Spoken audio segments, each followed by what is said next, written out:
a third. My father had 2 professions and 5 jobs before retiring. And me, I have 2 degrees and have worked a handful of professions in dozens of companies before I was 30. Now, personally, I welcome this, since it is entwined with scientific progress we as a species make. But to handle the uncertainty which it brings to people, we must first acknowledge that the change is happening, and that therefore the model of our society is also changing. This evolution makes it necessary for us to re-evaluate those practices which were born for the needs of the old industrial age. Now, it's common for modern stage to hand out some or several forms of social security for those unfortunate who cannot make their living by contributing their time and energy for a reason or other. It is important practice, a cornerstone of society, I would say, as it takes need to steal or scam to survive. It upholds order, it gives people dignity, and it is a human right. Article 22 in the Declaration of Human Rights, to be exact. And as working careers of individuals become even more shattered, most people will have need to resort to social security at some point in their lives. As technological progress continues, we see whole industries thinking of investing to robots instead of human labor. And we can see it's not just the manufacturing, but also service and commerce, such as online stores and automatic buses, which just began operating in Helsinki. Now, most popular answer to this challenge that the new industrial age brings is today's topic, universal basic income, a form of social security which is handed out to every citizen as preemptive financial benefit. For me, I think that basic income is not just for taking care of people who get unemployed or for other reasons cannot make justified living. And it is not just about making social security more effective, more cost effective.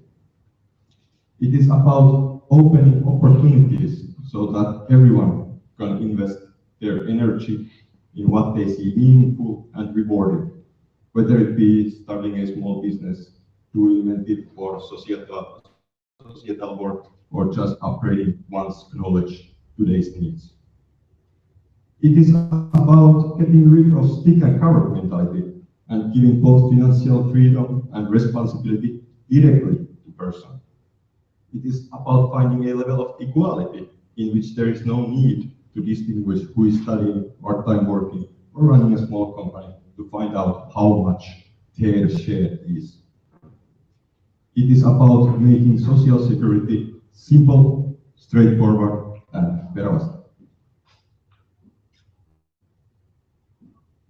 Now, the webinar is arranged to contribute for global basic income discussion.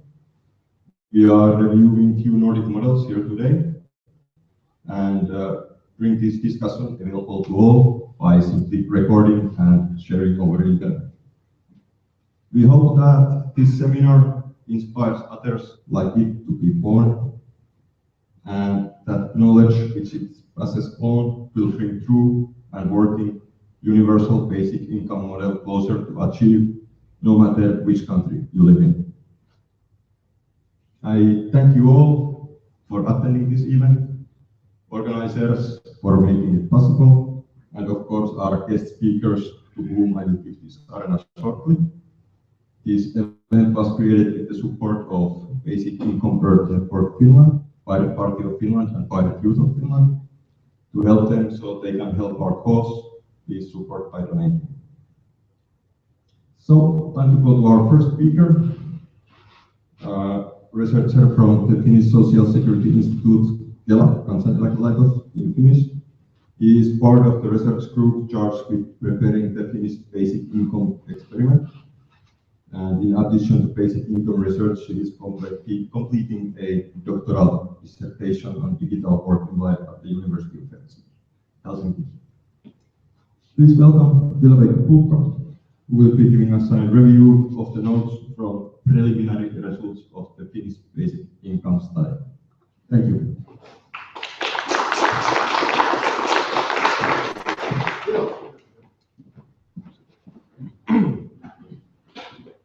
First, computer.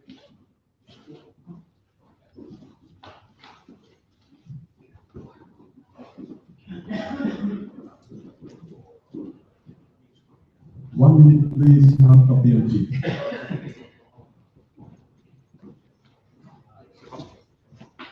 Pitäis mikittää se joku puhuja.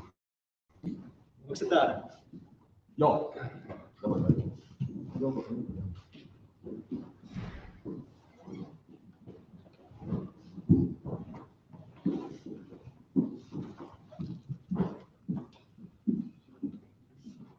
Most terrifying slide was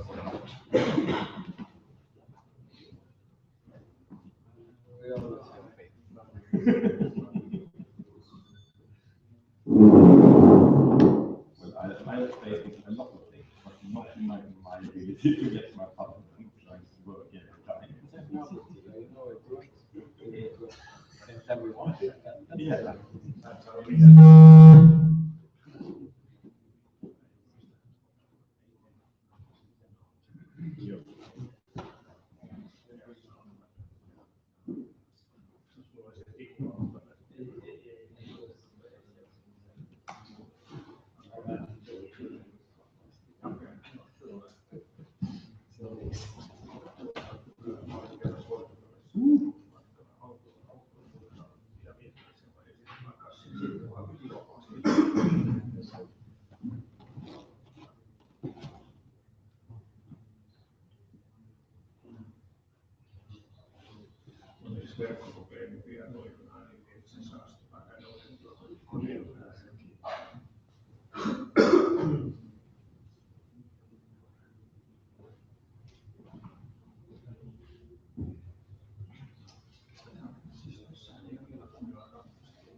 I thought part is good with IP. I've been using Linux for too long. What are you trying to accomplish now? Eller som hjälpläsare. Att vi tar den för Det är som en mål.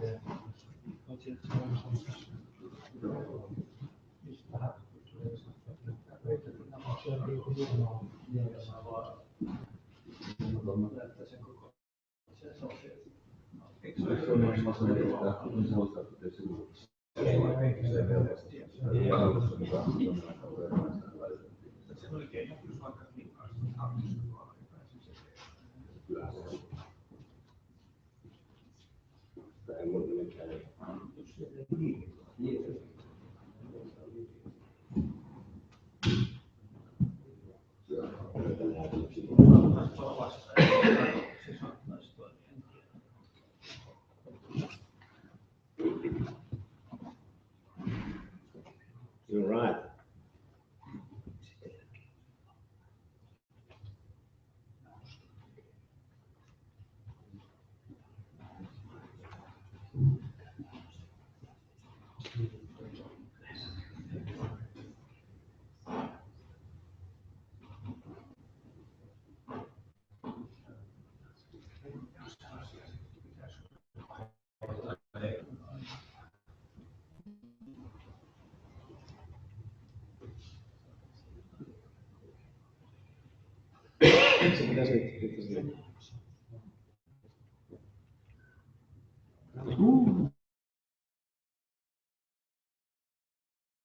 Mä en kuunnellekaan mitään. 1, 2, 1, 2, 1, 2. 1, 2. Yeah. Too much. All right. Hello, everybody. As already mentioned, my name is Ville-Veikko Pulkka, and I work as researcher at Finnish Social Insurance Institution KELA. And I've been a member of this research group responsible for the Finnish basic income experiment study. I gave my last presentation in Warsaw in June, and I had so bad icebreakers that I don't even try today, but I hope you will enjoy my presentation.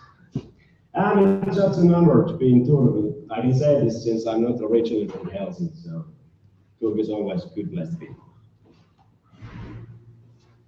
As our former foreign minister, I always have 3 points, and today, firstly, I'm going to talk about background for our study.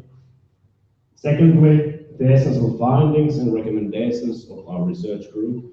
And finally, for our foreign guests, so how to plan successful experiment. You may know that there is always a process going on, and you may be interested in what is happening at ministry, but currently they are responsible for the communications, so I will concentrate just on our research today, and if you have some questions concerning the policy process, you better ask someone else. So how did this whole process start? The starting point was a reference that was made in the governmental program of Prime Minister Juha Sipilä. I think not many people expected to see this mention, since the parties in this coalition government have not been advocating that ambitiously basic income during last years. This continued to a phase when in autumn 2015, when after evaluation, KELA, so my employer, was appointed to start a study on the suitability of different basic income models for the experiment. And this process continued approximately 6 months, and we published a preliminary study on 30th March 2016. And according to our contract, we are also going to publish a final report on 15th November 2016. And as far as I know, according to the current plans, the basic income experiment is expected to be launched in January 2017. Our work was based on the assignment handed down by the Prime Minister's office, and this assignment outlined 4 different options. The first option was and is so-called full basic income, which could basically replace all the other benefits, perhaps excluding earnings-related benefits, since they are at relatively high level in Finland. So full basic income, which could replace those benefits, would be really expensive. The second choice was partial basic income, which is usually considered the basic income in Finnish discussion, so a model which could replace almost other basic security benefits, but leave especially earnings-related benefits intact. Third choice was negative income tax, so politically determined minimum income, which would be paid just for those persons who cannot earn the minimum income themselves. It's not by definition same as basic income, but the macro and micro level implications would be pretty much the same. We also studied the new British social security system called universal credit, and also participation income popularized by British economist Anthony Atkinson. But if you want to test the basic income, then it needs to be unconditional, and these schemes are not. So in the same assignment, government emphasized one clear target, and that was diminishing these incentives in the current social security. In other words, our government is interested to see if basic income has some kind of effect on employment. And according to my analysis, this could be interpreted as a continuation of the activation policies which have been pursued in Finland since the last 2 decades. So government wants to see if increasing labor supply has some kind of effect on employment. As at least the Finnish persons here know, currently we have a number of ministers and benefits, and which are paid in addition to each other, and that's a joint effect, which results that there are different these incentives to participate labor markets. We can divide these incentives to economic ones, which are unemployment traps and income traps, usually in Finnish discourse, and also psychological these incentives, which we could call bureaucracy traps. So how we can measure these traps? If we start with unemployment traps, we mean economic in these incentives to participate in labor markets. And the end indicator for unemployment traps is called participation tax rate. And when this is 80 or higher, a person is considered to be in an unemployment trap. Participation tax rate means how many percent your gross salary is diminished by taxes, lost benefits, and possible earnings-related service charges. The second economic trap is called income trap. It means that a person has economic disincentives to increase his or her workload. An indicator for this is so-called effective marginal tax rate. And when this is 70% or higher, a person is considered to be in an income trap. And this indicator tells you how many percent your gross salary is diminished if you increase your workload. Then there's psychological traps, so-called bureaucracy traps, which I personally consider a bigger problem than the economic disincentives in our current system. This basically means, because of the means testing, there are different delays reporting applications, and in the worst case scenarios, you can even fall through the social security net. And these are especially problems for people who work as a part-time basis or who would like to go into self-employment or combine self-employment and paid work. Here you can see a list what we studied in the preliminary study. I'm not going to discuss all these themes, but I think this slide might be useful, especially for our foreign guests. So I think all these aspects are good to take into account if you want to prepare a good basis for a basic income experiment. This is one of my favorite slides, and I think the first lesson today might be that it is not, well, it is problematic to discuss the basic income at a general level. So framing makes a difference. KELA carried out a survey last autumn, actually some surveys, and first people were asked, do you support basic income as such? And 69.3% of Finnish population answered yes, that it would be a very good idea or good idea. Then in a later survey, different flat rate taxes were combined with different partial basic income schemes, and what happened was that the support collapsed.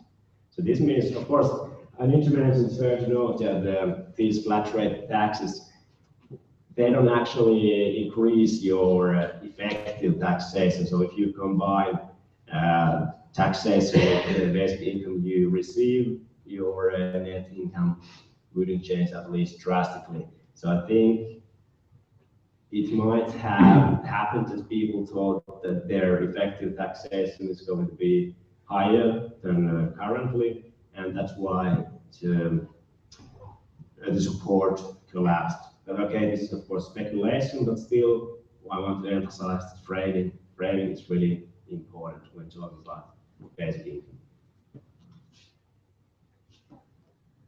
Here you can see some of our first micro simulations carried out by Pertti Honkanen and Miska Simonen. These are not, I think, the most accurate numbers, that these show something, what kind of levels, what kind of tax rates might be combined with different parcel basic incomes, and which are the effects on income distribution and poverty.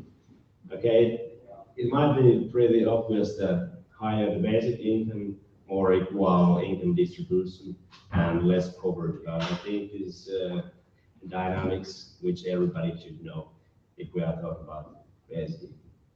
And this also, again, emphasizes the fact that there is no such thing as general level basic income. If you want to tackle income equality, then you will have different kind of basic income. If you want to just improve work incentives, then you will maybe support different kind of model.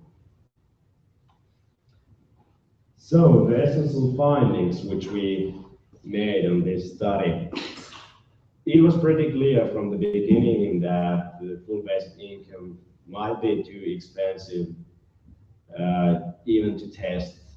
As we can see, above here, flat rate tax for 1,000 euros basic income would be 60%, and for 1,500 euros it would be 79%. Of course, the microsimulation models used have been based on income taxation, which means that, of course, if we had some other components, environmental taxes, even helicopter money, whatever, of course, these tax rates would be at a lower level. But we didn't have any political mandate to build some kind of really political model. So this kind of debate, and in the end, I think my opinion is that income taxation will be the basis for funding basic income, if basic income will be implemented in the future.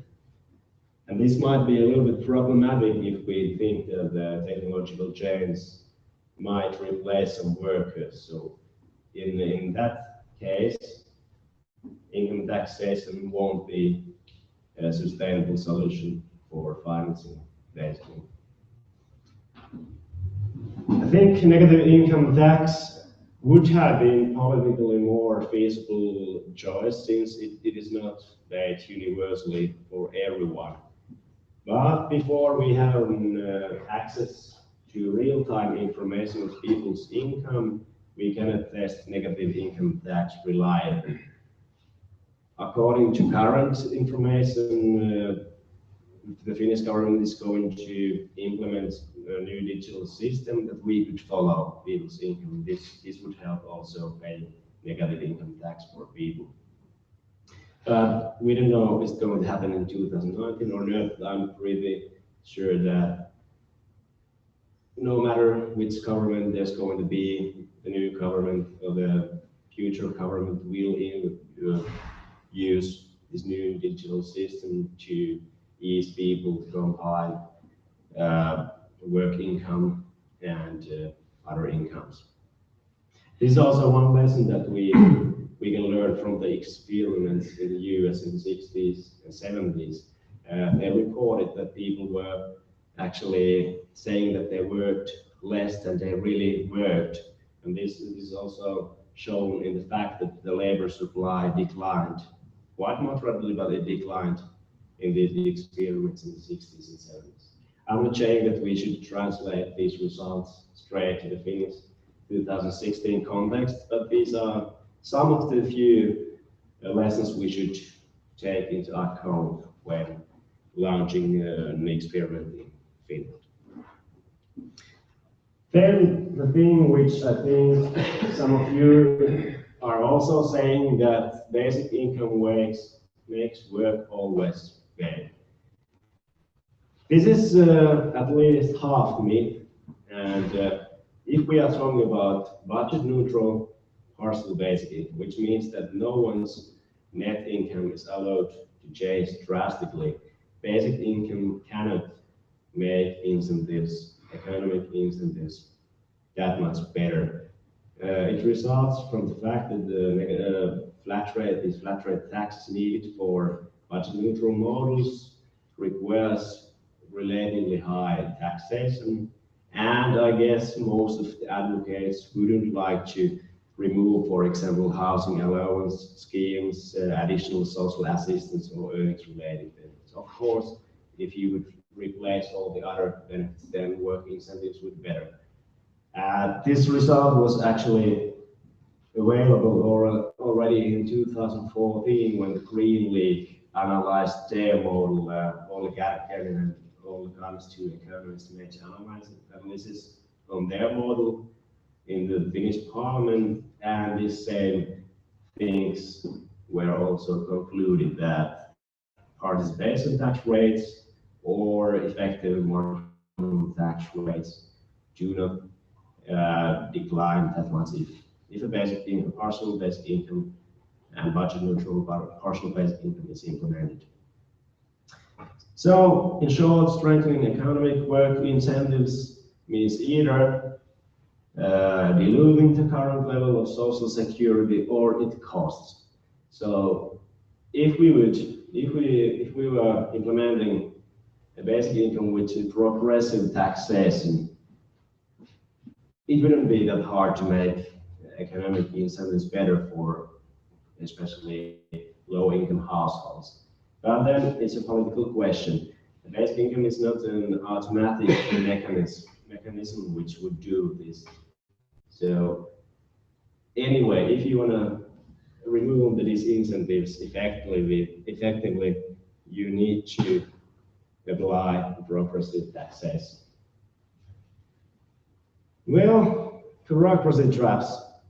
Even though the partial basic income cannot remove all the bureaucracy traps, I think anyway many delays and reporting obligations would disappear, and this would for sure help people to go in self-employment or work as a part-time base. And I think for myself personally, this is what makes this experiment interesting. We don't really know yet what kind of model our government wants to test, but no matter what kind of model there's going to be, bureaucracy traps and effect of bureaucracy traps will be tested for sure. Here we can see some participation tax rates, so how much people's gross salaries are diminished if they start to work. So from unemployment to employment. As you can see, there is no consistent improvement. There is some, but still, if we look, if you would get, let's say, 900 euros, the situation wouldn't be that different in comparison to the current situation. And this is a person living alone, so it could be called a simple case. When economists usually talk about, I'm by the way a social scientist, and I've never talked this much about economic disincentives as this year. But yeah, when economists are usually talking about disincentives, the first case and the ideal case is lone parent. Because lone parents are, of course, getting more compensation for their socioeconomic situation. It makes also, so they are getting better social security. So this makes automatically also these tax rates higher. And as we can see here, these calculations show that the situation can even get worse if budget neutral partial basic income was implemented. Then of course, if you were having from 2,000 euros to 3,000 euros, there would be some improvement, but still it wouldn't be that consistent. So the problem also here, if you want to make the economic incentives better for low-income persons, The easiest choice is easing those people's income taxation. So now I'm going to talk about an ideal research setting. It is quite possible that this is not going to be the setting that our government is able to test, but this is what we thought would be ideal. And I think there's also some lessons which could be applied also in other countries. A lot of this work was done by Jouko Hemmi and Kari Hämäläinen, so I was one to mention people, so that I didn't get any angry calls afterwards when they will watch this on YouTube. So we recommended two-pronged and compulsory randomization would produce reliable results. This means that the first priority would be a nationwide randomization, which would be a representative sample, and that way produce generalizable results. We also recommend that this could be also combined with more intensive regional sample for examining so-called externalities. So externalities means, in short, what will happen if more people in certain region or in the same municipality are receiving any benefit. Of course, a weighted sample is possible if you think politically that, let's say, self-employed people is a group that we are especially interested in, then we could also weight this kind of socioeconomic group. And with the treatment group, it is of course necessary to have control groups of people in the same kind of socioeconomic situation.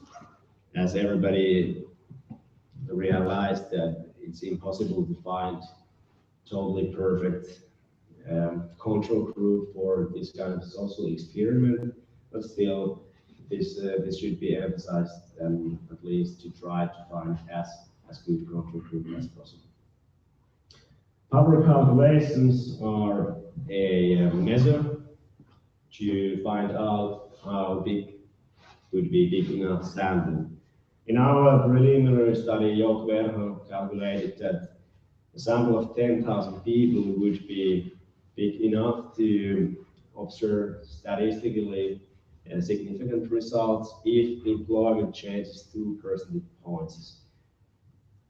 These are, of course, things which include many estimates, so this is not any absolute truth, and it's 10,000 people which we need in Finland, but this was the first calculations made in this study. And I know that later, afterwards, our economists have done new calculations, and I think these will be applied when the government is going to publish their model.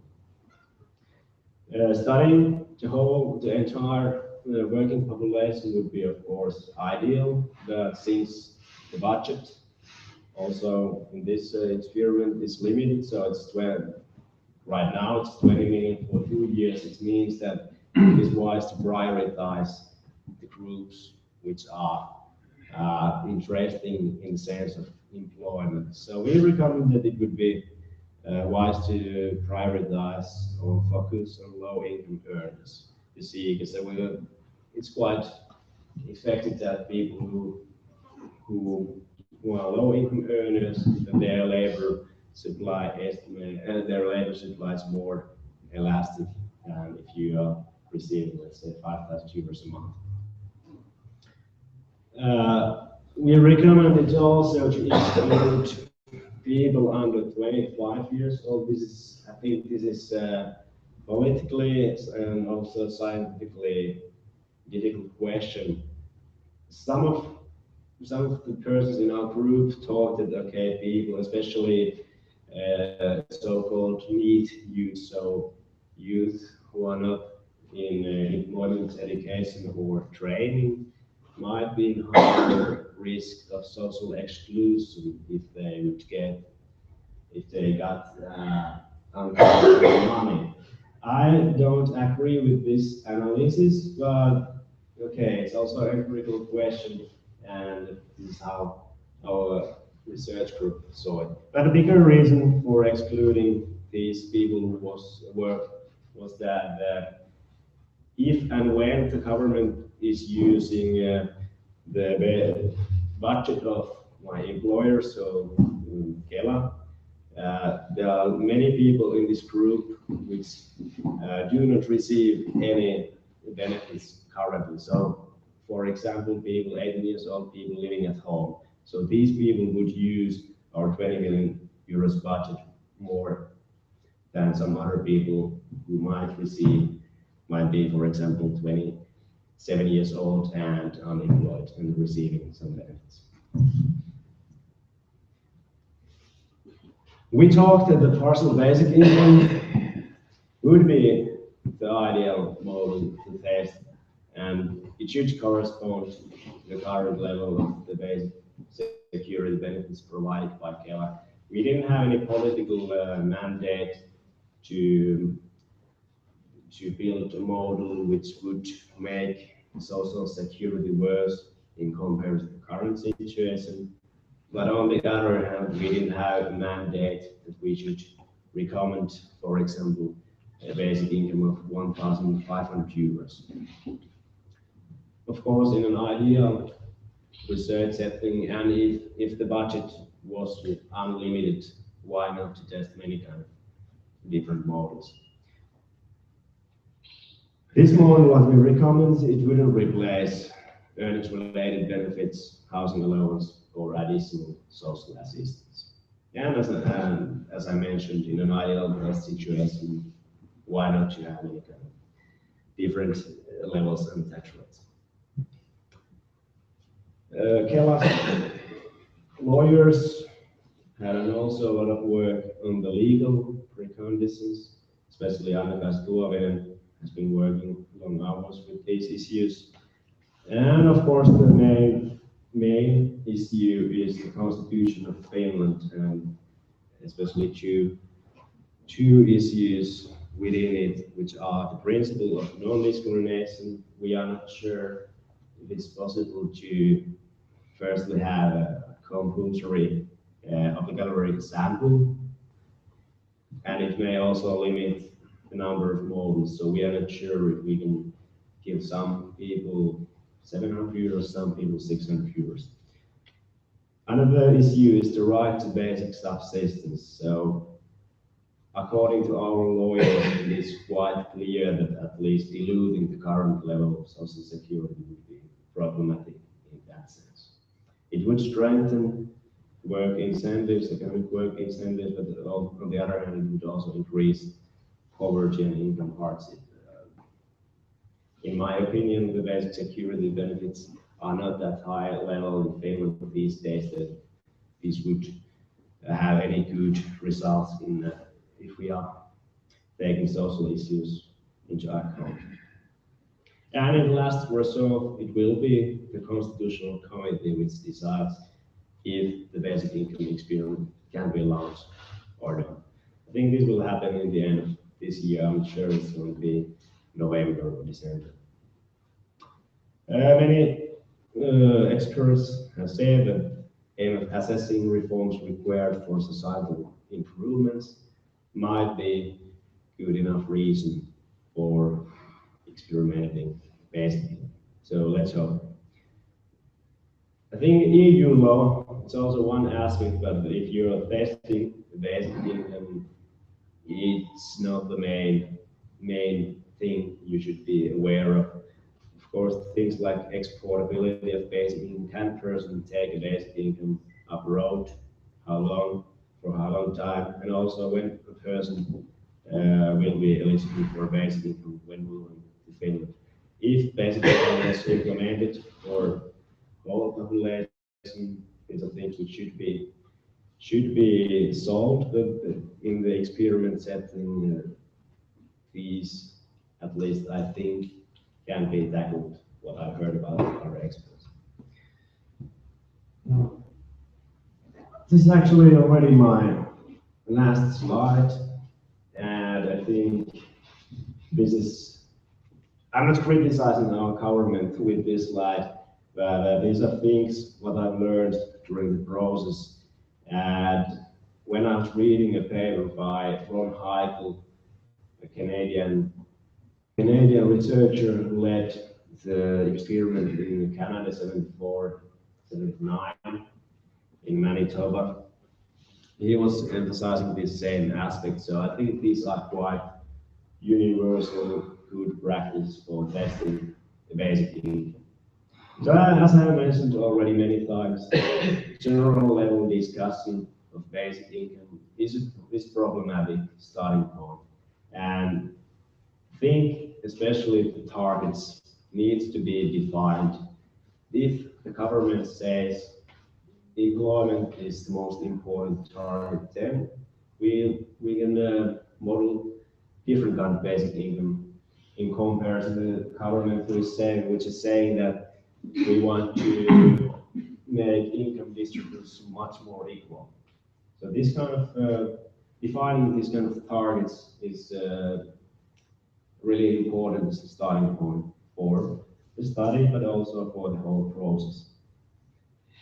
Political commitment, I think it at least as crucial as defining the targets, especially money and time. So before, during, and also after the experiment, researchers need to trust that they can do their work as well as possible. And I think this is the biggest challenge, since what we have also learned from the experiments in the States and Canada in the 60s and 70s was that political commitment started to decline.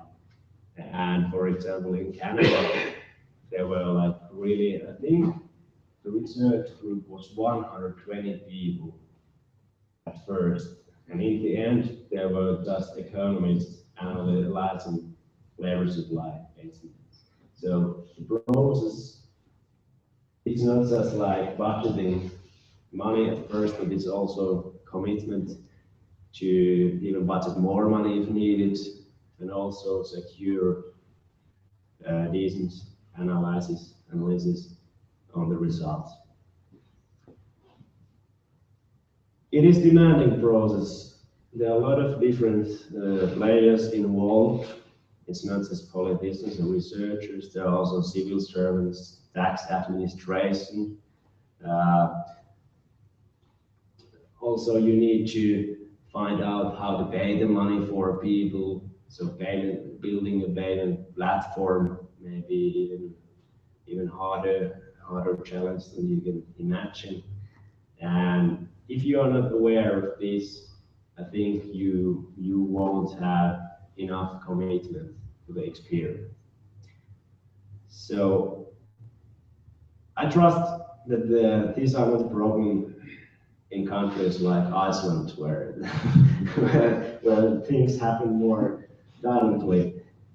And if you can even get to the Euro case, you can do anything, I guess. But yes, I think no matter what size country, what government, which parties, these are things you need to keep in your mind to guarantee a good research on basic income. So my last sentence here, my last point, which I think everybody who has been preparing a basic income experiment would agree with me that the basic income experiment is not just an experiment. So if you want to test the basic income, you need to be committed that it is not just an experiment. So I will finish my presentation here, and if you have any questions, please.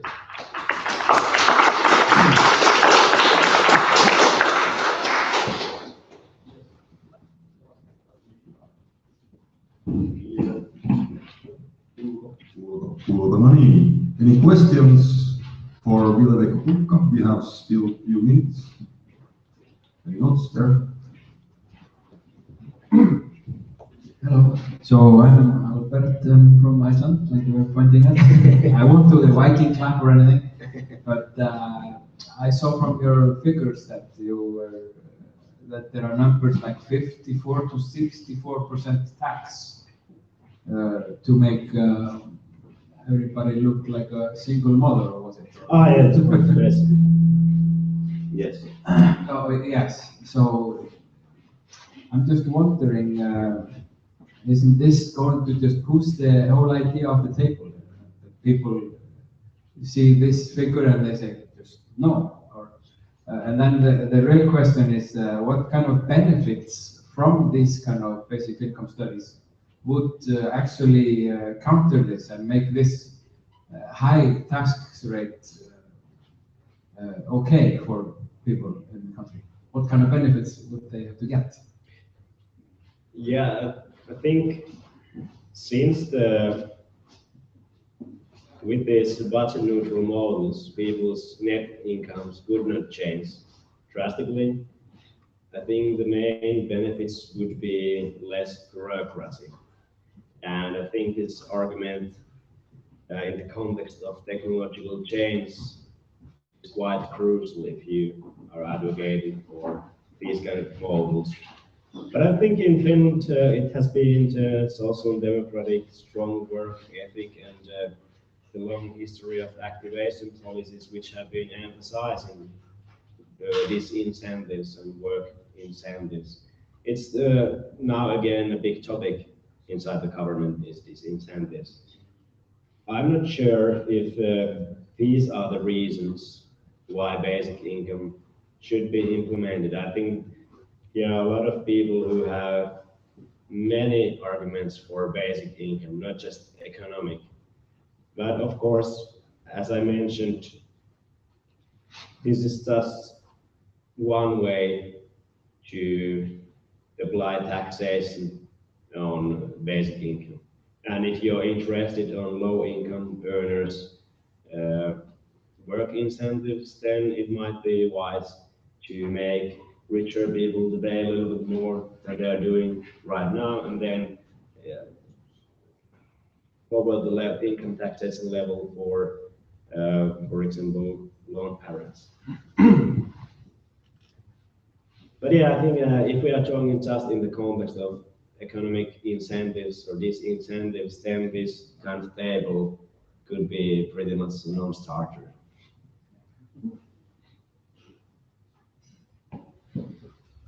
Okay. And Jouko Hemmi, I have one question to you. You talked about the finance, the sample. You put out a target of groups representing about 10,000 people. But now there are evolving some rumors that this money allocated already for the basic income experiment, that is only some 20-30 million euros. This is nothing to reach, for instance, this size of target people as 10,000. I have read the article in English written by your colleagues, yeah. And there was a suggestion that this money could be more if KELA, the experiment organizers would take the money from social allowances to cover the rest of the money to cover this to reach this 10,000 people. I'm sorry, perhaps you understand what I mean. My English is not enough. No, I think if you meant that if the current benefits could be used as a basis for the budget, then the sample could be bigger, which means that, okay, if you're, let's say you're receiving labor market subsidy from KELA, it's approximately 550 euros. If this person is going to be included in the experiment, this 550 euros which this person is already receiving, it's coming just straight from the KELA budget, not from the experiment budget. Okay. So this, and there has been already a political decision that this is how the government is going to go further. So they use the current benefit budget to improve the sample. Okay. Good, thank you. Simo Kottinen, the chair of Basic Income Network Finland. I have only one question about this age limit to cut out of the experiment of people under 25 years. How have your lawyers evaluated if this is not unconstitutional discrimination? Because people under 25 can be in equal position in the labor market, if that's one point, or in any other sense. And do you think cutting this group of people for some kind of problematic situations, like giving extra money to someone who is not getting benefits, is this cutting this? Somebody may think this is a problematic group. If it is cutting out this group from the experiment, is that going to be a weapon for the people against basic income to tell that this experiment is not telling the right results because it's selective results? Yeah, so I think there will be many interpretations after the experiment. Media will destroy the results straight away. Politicians will destroy the results. And that's also one lesson we know from the US. There's one anecdote. The first analysis showed that there were more divorces in the US, and that was a really big deal for that conservative government those days. And that also was a tipping point that changed the support for the basic or negative income tax scheme. And later, afterwards, it was it was shown that these results were not even statistically significant. So there was totally useless results. But that already changed it. So there are a lot of these kind of factors that may affect the interpretation afterwards. And of course, it has to be said that this experiment, no matter in what form it will be implemented, will not tell the absolute universal truth on basic income. And I think what we can learn are some indicators, especially employment, if it's going to be done well, scientifically wise way, that we may learn something on that. But then maybe subjective well-being, health indicators, this might also tell us something. But of course, we need to be critical. And according to what I know currently, if it's going to be 2 years, it's just 2 years. It's not 20 years. There's a difference. I'm not sure how many people are straight away going to have a new business if they know they get money for 2 years unconditional support.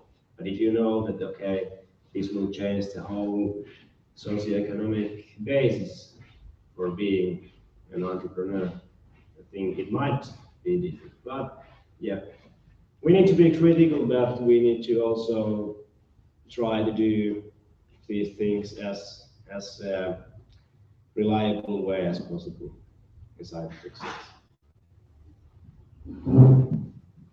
All right.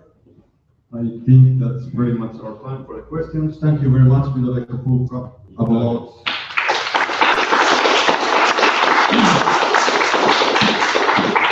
That was excellent. You apologies for changing the laptop.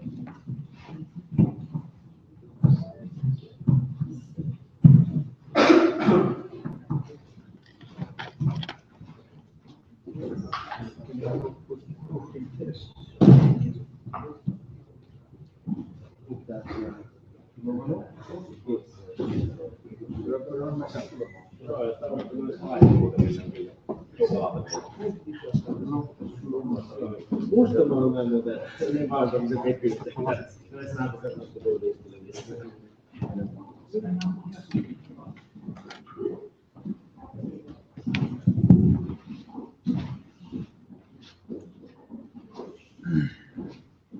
that better? Or is it on yet? Well, I turned it volume off. But where's the other? Somewhere muted. Yeah, it's on. Okay.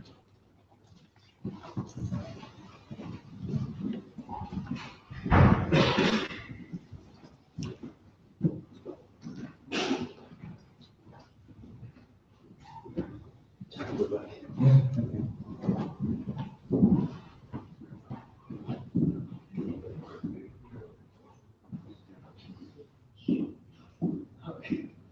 Well, maybe I can use the time to introduce myself.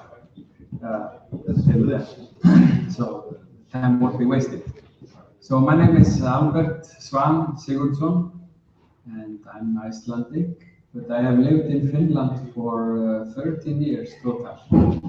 First in Helsinki, where I was studying at the Helsinki University. I studied Mantiene, as you know. And then I moved back to Iceland and was working for 6 years for the environment agency there. And we decided to move back. And then I moved to Ville, of all places.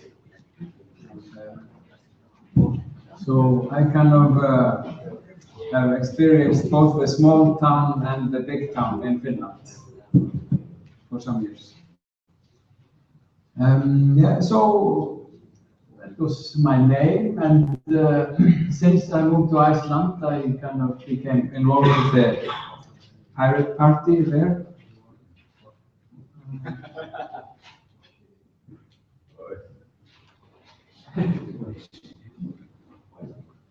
Yeah.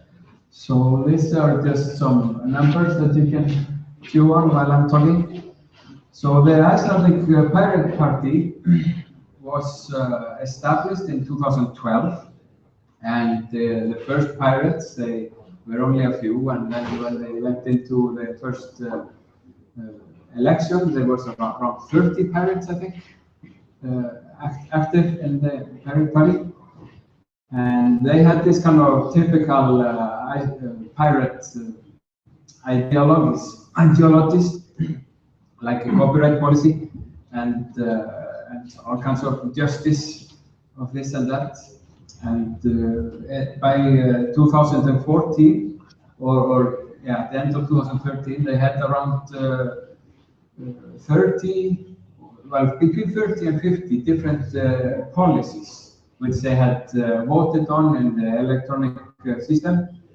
And so the majority of votes would mean that the policy which somebody had discussed and wrote would become the policy of the Icelandic pirates.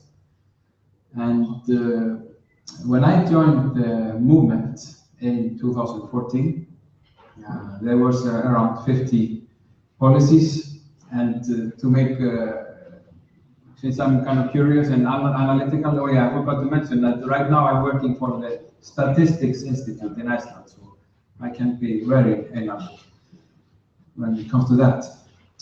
So my first thing when I had started working with the pirates was to make a matrix out of these 50 different policies and to try to make sense of what have they done, why are they interested in this and not that. And as soon as I had put up this kind of matrix, which was kind of tabular, then I could also see what was missing from so I could do like kind of a gap analysis of where some topics were missing. For instance, I found out that there was nothing on transport, nothing on energy issues. And so I kind of became active in those issues which had not been discussed thoroughly. And it also happened that these were my specialities in some ways. So in the end of, well, now currently we have around 80 different policies about all kinds of things, like I said before. And maybe that would be also the difference between Icelandic pirates and pirates elsewhere is that the broad range of issues. There is no limit to what we might be interested in to put as an issue that we would like the government to handle or handle ourselves if we become the government. So this is ranging from economic policies to fisheries policies down to copyright reform, and maybe there was even one request that we got was to make an issue and vote on this kind of mold, like a home inside people's houses. It's a problem in Iceland because houses are heavily insulated because of the difficult weather, and this becomes a problem with moisture, and moisture is of course where the mildew is growing. So we worked for a few weeks on this and got some experts to tell us about this, and now we have the first Icelandic political policy about how to deal with mildew in people's houses. So it's ranging from the small to the large. Yeah. And so recently we have been thinking about economic policy and fisheries policy, energy policy, healthcare policy, and we are working on general welfare policy and settlement or regional policy. It's even if it's a small country with only 300,000 people, we are kind of distributed all over the island, small communities which are kind of dying slowly, and should the regional policy include supporting them financially, and how much and how long? So when is enough enough? So this is what we are discussing at the moment. And of course, another thing is that, okay, I'm ahead of myself now. I was going to tell you about the polls in 2014. We started to rise in the opinion polls of Icelandic people. So ranging from maybe 2% of the population who wanted to vote the pirates. It increased and increased until it was 37%. I think that was the highest. 37% of Icelanders 1 month said that they would vote for the pirate party. And this has caused a lot of speculation because we have only 3 senators out of 61. And yeah, so why are people liking us so much? And there are some theories that they don't really like us that much, that they just dislike the others even more. So the others are the 4 normal political parties, left, right, progressive, and green. They have never really delivered. That's what people are saying. I'm not to say my opinion on it. They have never really delivered everything that they have promised, and they keep promising things and not delivering for all kinds of reasons. So they are promising bridges over there, tunnels through mountains, and stability, and then there's a crash, and there's a tunnel that leaks water, and all kinds of problems with these old political parties. So that might be one reason why the pirate party sounds fresh and interesting. Another reason is that these 3 pirates that are in the parliament, they have been doing not much, but when they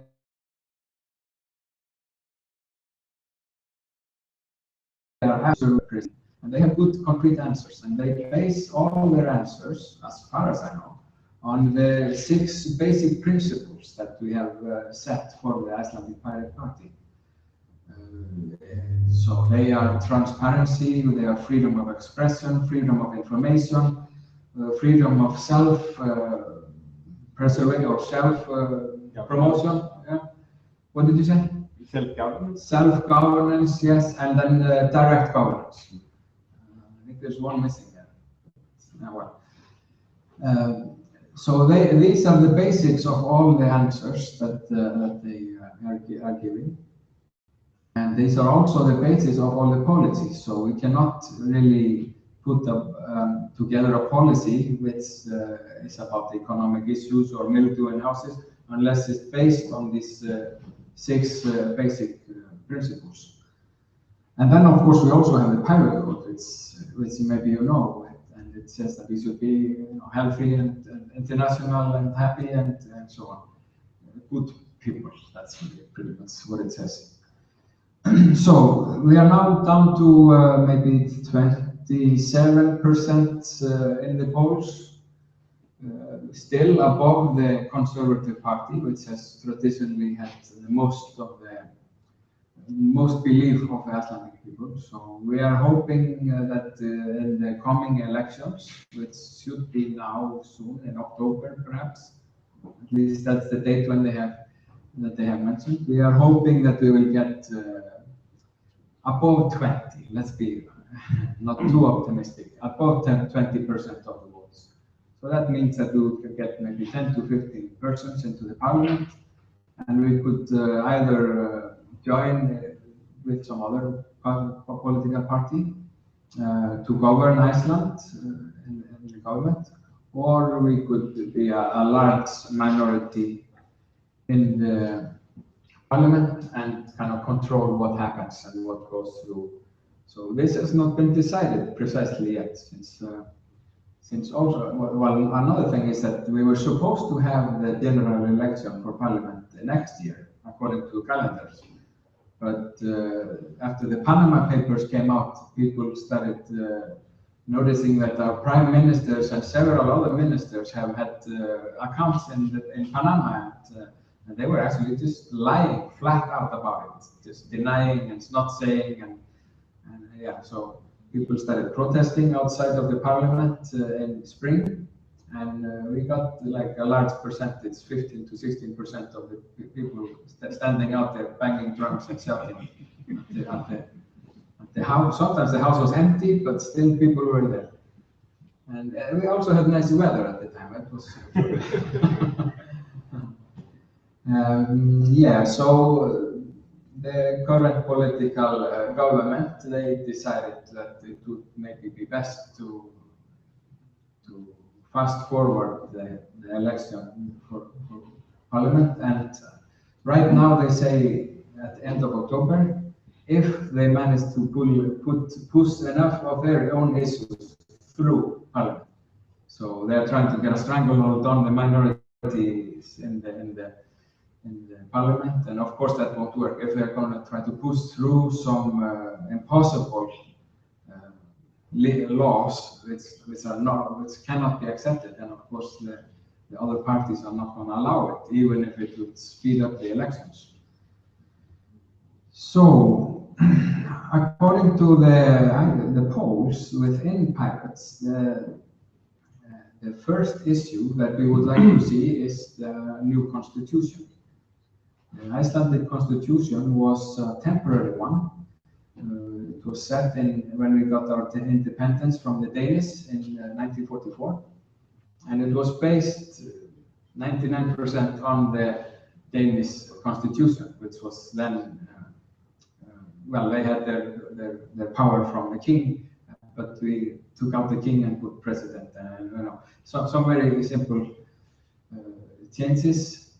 And we are still using this same constitution, and we think, many of us think that this is way too old and not modern enough, does not include the large chapters of the international human rights issues and so on. And one other thing is that after the economic crash in 2008, that's probably everybody knows about, Iceland, we found out that Iceland was, the banks that had been building up all over Europe, they were doing it with less than nothing. It was all borrowed fame, and they didn't really have anything to build on them.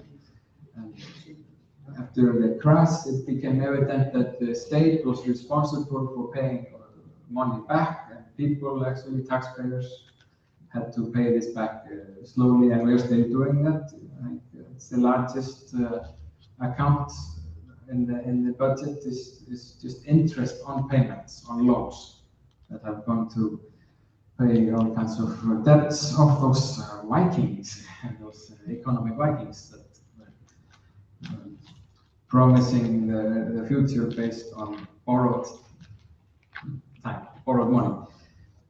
So after the crash, very many persons like me, we started to think, why is this happening? What is wrong? And many of us got to the same conclusion that the constitution must be wrong. You know, if you have the base of the house is not steady, then the house will all be skewed and it will be possibly falling apart.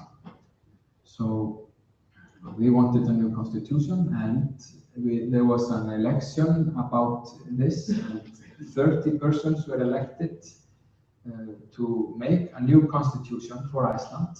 That was in 2010, I think, maybe 2009. And in 2011, it was ready. We have a new constitution ready, a draft. And in 2012, it was still ready. And in 2014, we had a new parliamentary election. And the old political parties, the conservatives and the progressives, that actually were in power mainly before the crash, they got back into power. And they had just put this new idea for constitutions into the drawer, and it's still there. So this will be the first act of pirates, if we have any power, to start working on getting the new constitution out for general voting. Because there's nothing to wait for. It was very democratically built and made, and it should be voted on democratically.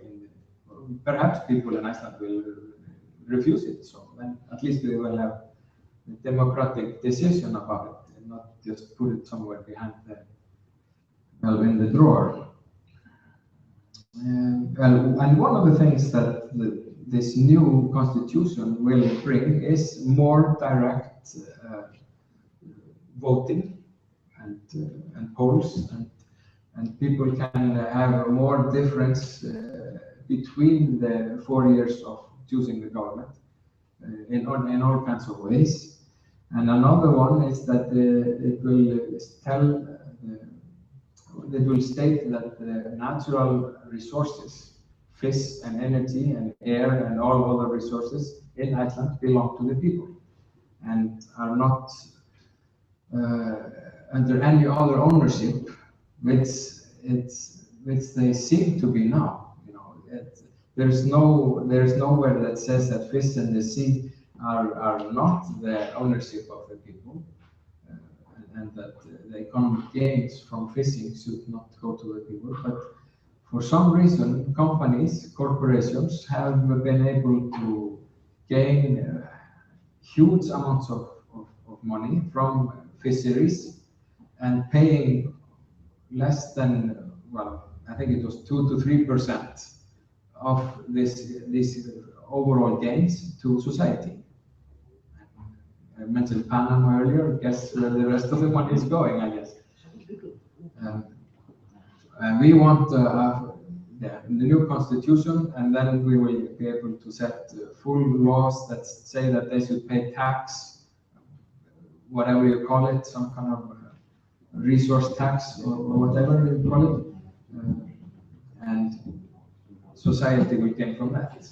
And the reason why I'm talking about this is that this is the money that we hope to use for basic income in Iceland in future. And so if you look at the numbers here, 330,000 I think was another number, because it depends if you talk about the yearly population or the census that was made in 2011, end of 2011, then it was closer to 320,000. So many people seem to be counted living in Iceland, even if they are not living there anymore. 18 plus population, that would be the population that would have the right to a basic income. Could also be 16 plus, because 16-year-olds cannot be taxed if they are earning something. So, but anyway, there is a number, 250,000 persons are plus 18. The GDP is about 1,800 to 2,000 billion Icelandic crowns.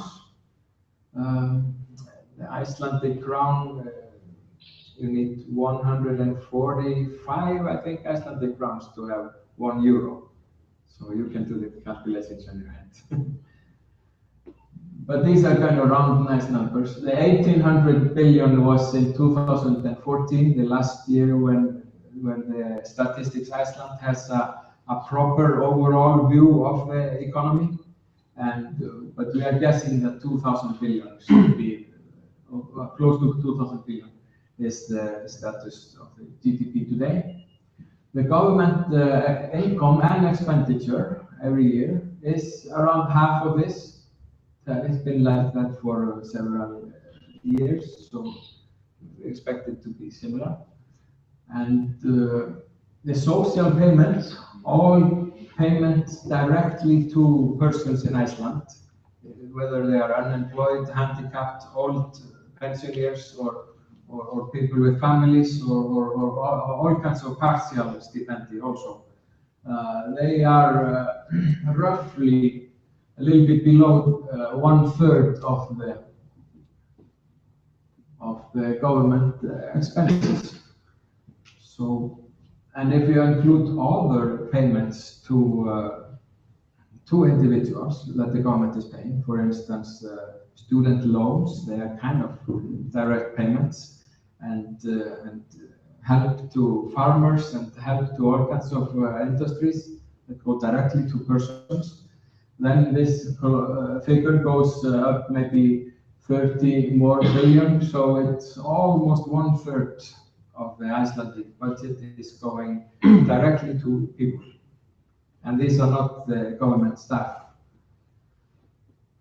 Lowest salaries are now, so now we get into another figure. So these are the overall here, and the lowest salaries, they are 160 to 170,000, isn't that like per month? I don't know, it's at 2,500 euros maybe per month. I think it's a little bit over 1,000 euros. A little bit over 1,000, yeah, okay. And the calculated minimum income from the welfare ministry is around, 200 to 250,000, depending on how many children the person has and where they live, in Reykjavik area or outside.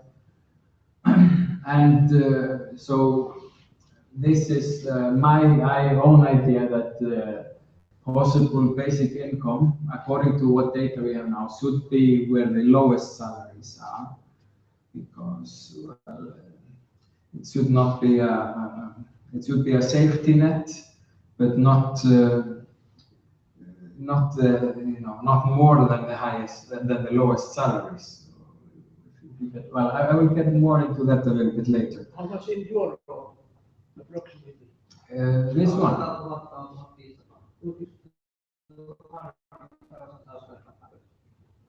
Yeah. 1,200. 1,200 euros. Okay. And from this, they have to pay tax, which is in general it's 38%, but there is also a little bit of tax discount, which I will show here.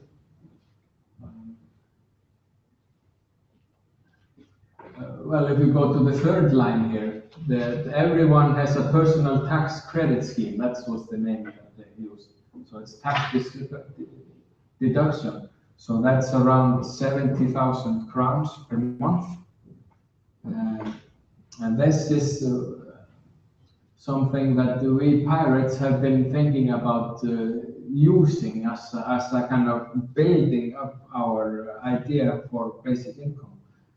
So we have already put or agreed on a policy that people who do not use their tax deduction of 70,000, maybe they live with their parents or whatever, if they don't have any salary, they should still have a right to get this personal credit scheme. And if they are not using it, they should get it paid. That's one of our policies. So we would like people who are not using their tax credit to get it paid. It's kind of simple. And then we are proposing that this tax credit should be raised slowly. As fast as we can. We have to incorporate the new constitution. We have to gain the money from the natural resources, fishing and energy usage, and so on. So this is nothing that's going to happen overnight. But if we can raise it slowly, then we would slowly.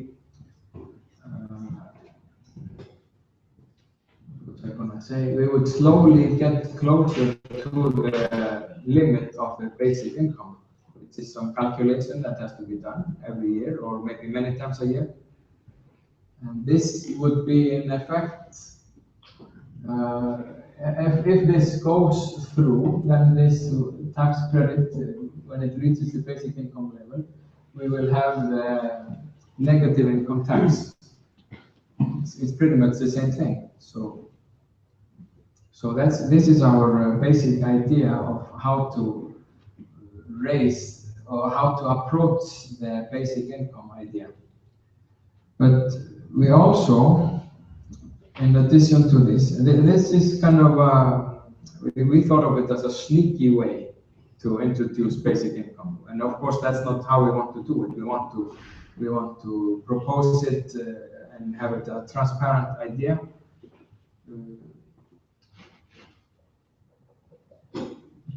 So we have also been thinking about proposing a test, very similar to what you are thinking here in Finland. But perhaps we would go with the one region, which is kind of in the north here. Up there, it's Akureyri area. This has not been decided in any way. These are ideas that have been floating around, so we cannot really quote this too much, I think. But the Akureyri area, which is kind of an isolated labor area, people don't drive too much to the other towns around because there are mountains around it. And they have the good mixture of labor and incomes. They have the hospitals, they have the different types of schools, they have a university. So we could perhaps get good measurements from this area. Oh, yes. Yeah. So here is the Akureyri area.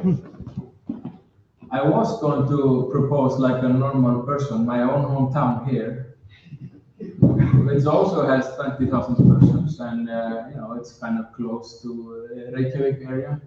But political parties in my hometown, they have mucked up very badly. They have gone several billions into minus by taking loans to pave the streets, and they have sold out the school buildings. They have been privatizing, according to the other Milton Friedman idea. Of course, Milton Friedman also had the idea of negative income tax.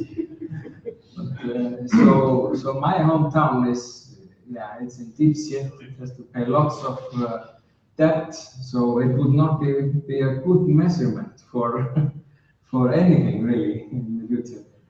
So, but I think this area here would be a good study area. There are also good small-sized towns here. Of course, it's all small-sized towns in Iceland. But anyway, this would be since I studied geography here in Finland, I studied locational analysis and so on. And my analysis tells me that this would be a good place, and it would be worth checking and discussing, even if there is no formal decision about this so far. And I was happy to hear that from the KELA guy who was here before, forgot his name. Yes, that there are good ideas of how to analyze this kind of experiment. because that's what has to be done also wherever it's done.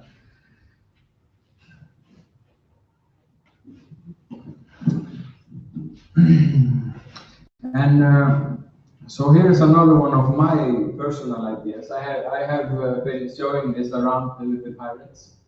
Is that the government expenditure scenario in 2014, it included infrastructure. Well, the largest part of the budget goes to infrastructure, healthcare, education, culture, government, and security. And social aid, basic income, that was the 250 billion Icelandic crowns here. And then we have a little bit of housing support, a little bit of, actually quite much support to industrial activities. And then research and development, religion gets a nice 6 billion from the Icelandic government. And environment, can we see it? Yes, it's here. They get, it was 10 billion Icelandic. And then foreign affairs, embassy in Helsinki and so on. They get this kind of sum here. We are now preparing for the pirates some kind of future ideas. So, and these will be voted on before the election within our pirate voting system. And well, basically we have thought that it would be a 10-year plan, but I wanted to be a little bit bolder for this presentation and say that in maybe 20 years' time, we want to have gone quite far, pirate party or not. Doesn't really matter who does the work, as long as it gets done. We would like to have a basic income here, which was almost as large as the infrastructure, which is the welfare state costs. And we would like to increase housing support, because basic income does not really solve all the housing problems. In Iceland, we have almost no rental housing market. For some reason, the government in the last 20 years has been very fond of the idea of private ownership of housing. So there is almost no rental market. And trying to get, and because it's so small, when you try to get an apartment rented, doesn't matter where it is in the country, you always pay very high city prices. And that's not correct. Of course, healthy markets should let the individuals choose if they want to invest or just rent. And that would be the way that, well, for instance, Finland does it. And then we would like to reduce the government support of industries and activities. Maybe increase a little bit the research and development. Religion should go from 6 billion to 0, if I would have my say. Because this 6 billion, that's really the cost of having the free healthcare, basic healthcare for all Icelandic citizens. Somebody was calculating earlier this year and putting it into the Icelandic papers that he calculated that according to how many people are visiting the hospitals and how much each visit cost on the average, it would be 6 billion. And that's exactly how much the church is getting. So, very simple idea, but of course it would need some time to, let's say 20 years to realize. Environment should, I don't know if it should get more or less, so, and then foreign affairs, I don't know if it should get more or less. But anyway, main thing is that in the future we want to have a basic income scheme. And of course, these are my ideas. They are not my graphs, I mean. So, but they are in accordance with the basic ideas that are being worked at in the pirate party in Iceland.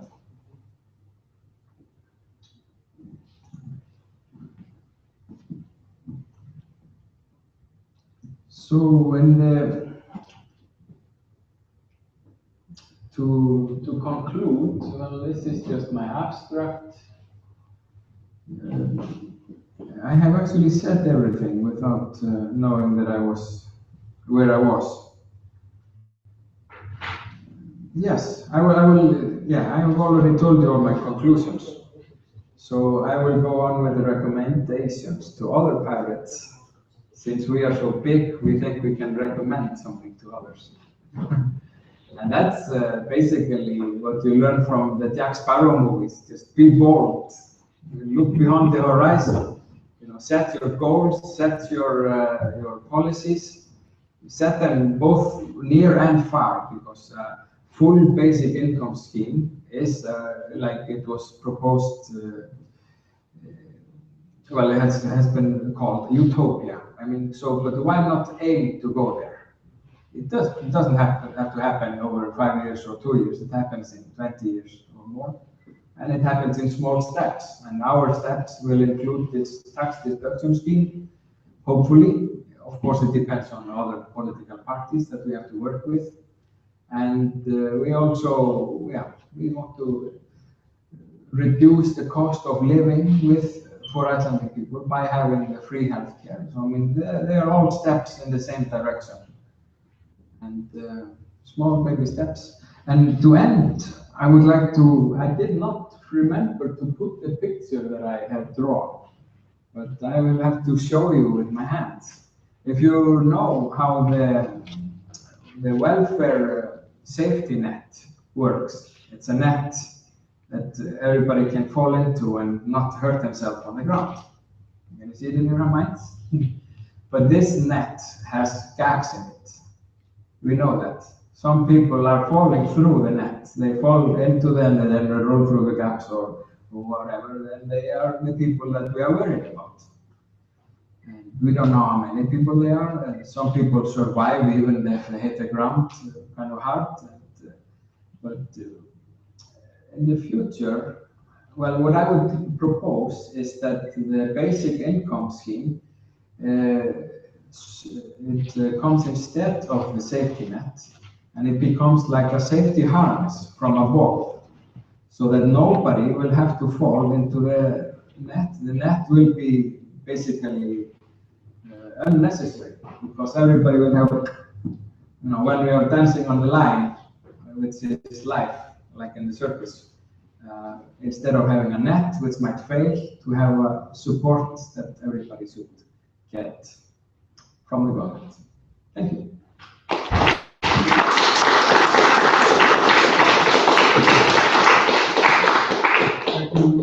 Thank you very much, Albert Svan. Is there any questions for Albert at this point?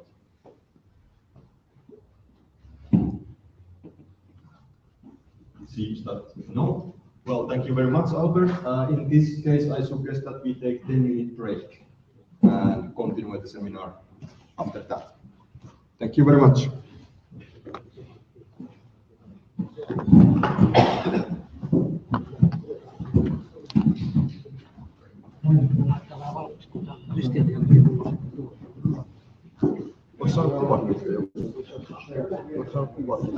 How would you change the fishing policies again?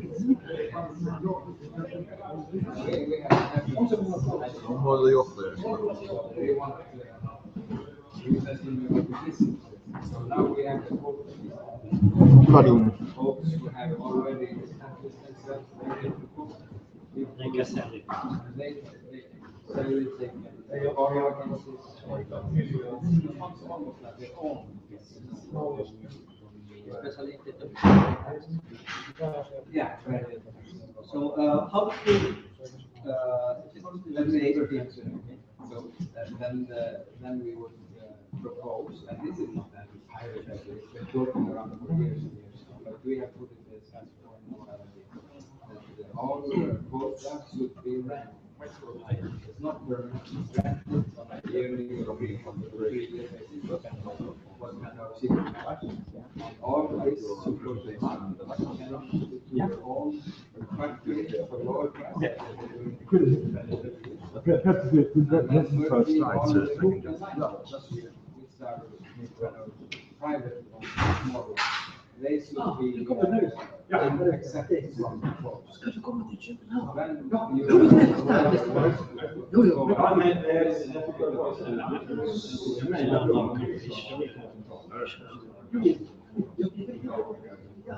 that's basic things They are very strong persons who now have this. Det kommer efter dig också.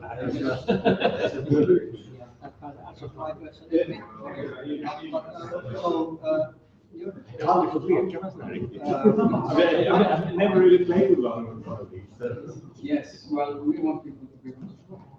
But I mean, this is based on 240. Yeah. But look people survive our government benefits now. So how much is happy? How much benefits will they get? How much benefits will they get? Usually percentage. If the minimum wage is Vilket parti representerar du i Sverige? how much someone are employed? Hur stort är partiet? This is the minimum wage. So Kom in i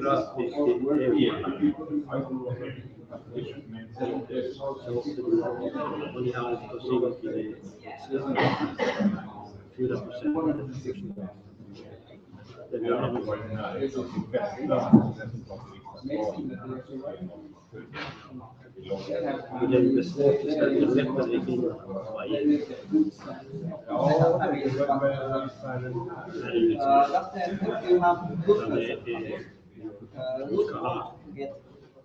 Ett visst antal egenbestämda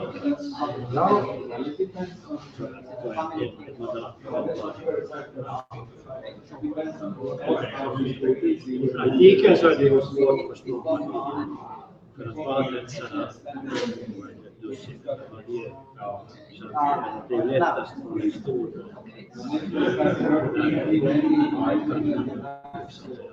i princip över 20.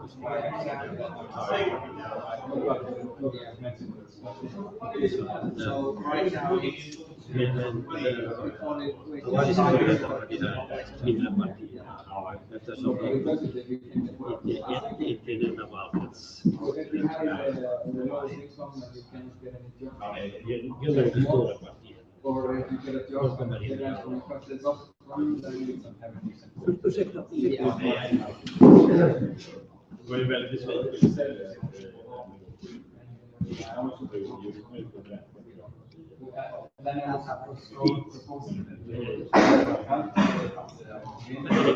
Isländska ju. Nej, vi gör det. Jag menar, redan namnet är ju sånt som folk blir rädda för. Ja, men så namnet. Det måste stå. Det är så. Hur går det där till att vara?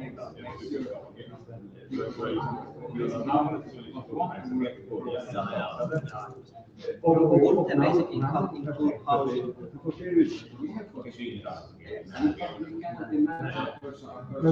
Men samtidigt så är det helt alla är ju inte människor. We also know that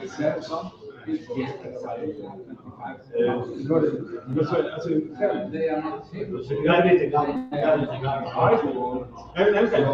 That's why I was proposing Jag var inte insatt. that would be central, basically. That would be only for What is the main reason for enabling private houses in Ireland? What is the main reason? Och bara lite bara hålla namn.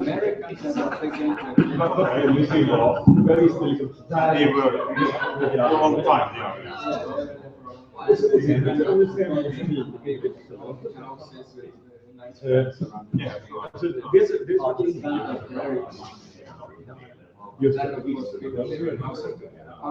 mainly private houses, not so many. I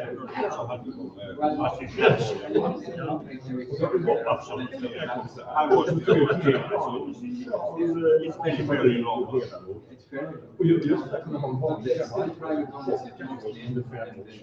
And it's just inequality.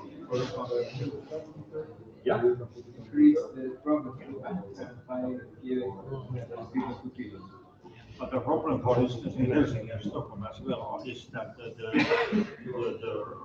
rates increase in rents, it's huge. They are expensive. No.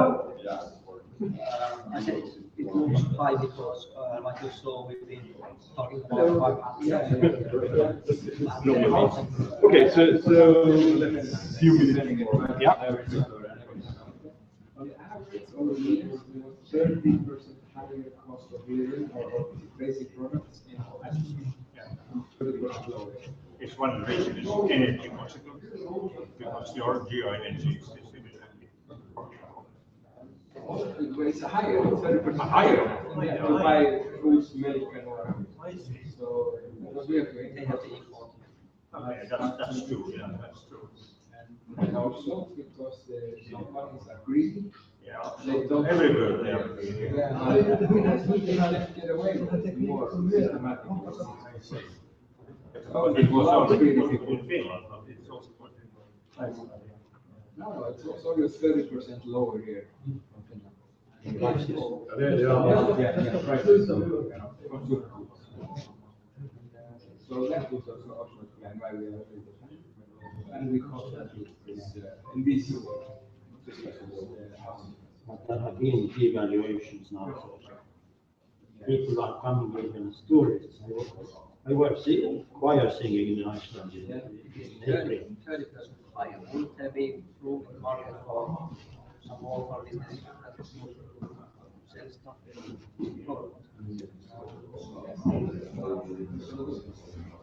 Most of them take it. There have been several chains that claim they are always like 1, 2, 3%. Of course, because they can. And then so we have found entering the building market. They lowered the prices somewhat, but then they saw, no, we don't really have to. The IKEA is also there. They have lowered the price without any consideration of aesthetic furniture market. Furniture market has almost collapsed. You have to really be focused on normal furniture stores now and pay normal prices.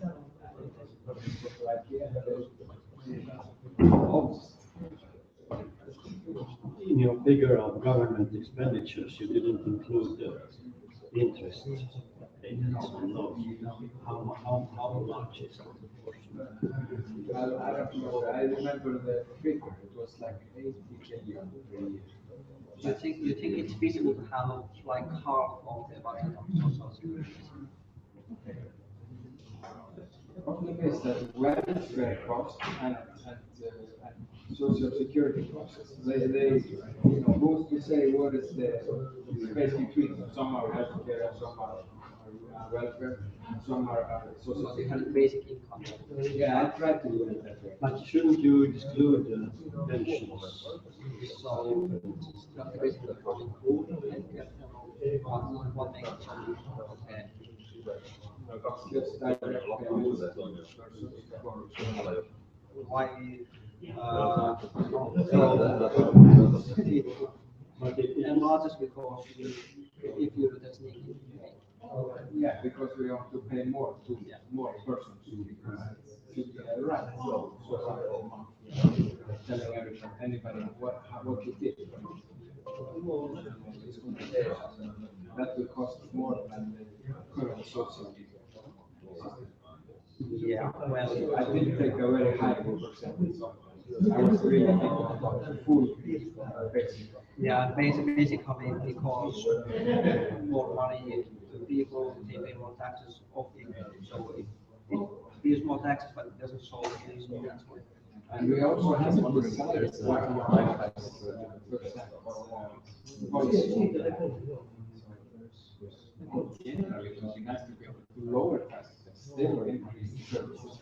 Yeah, well, It depends on how much you can get from officials and from the aluminium. I think what's important is that not to tax rate base, but what the money yeah, that's what can get.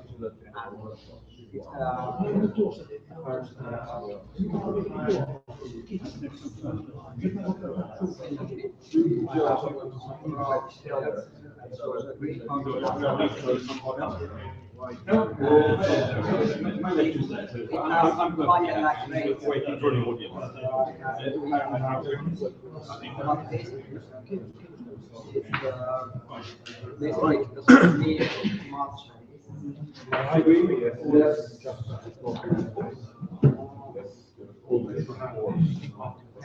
It doesn't mean much that it has higher tax rate because people still get about the same amount of money. And there's a French. Yeah. They have done it in that Because All right. yeah. So, but still we have one discuss that, but ideas are out there. When will that happen? No niin, kuuluu taas. All right, let's continue shortly.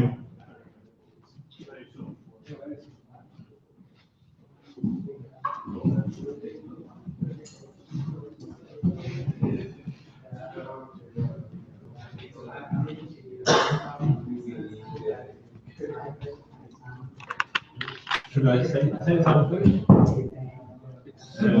Is it on?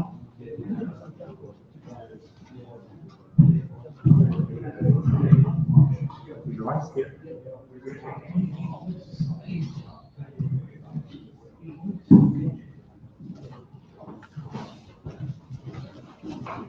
All right, let's keep continuing so we have enough time for everyone. Now, before going to the workshop results, we have one more presentation. I would like to give the honor to former member of European Parliament, Mr. Engström, who has calculated a concrete basic income proposal for Sweden. Please welcome.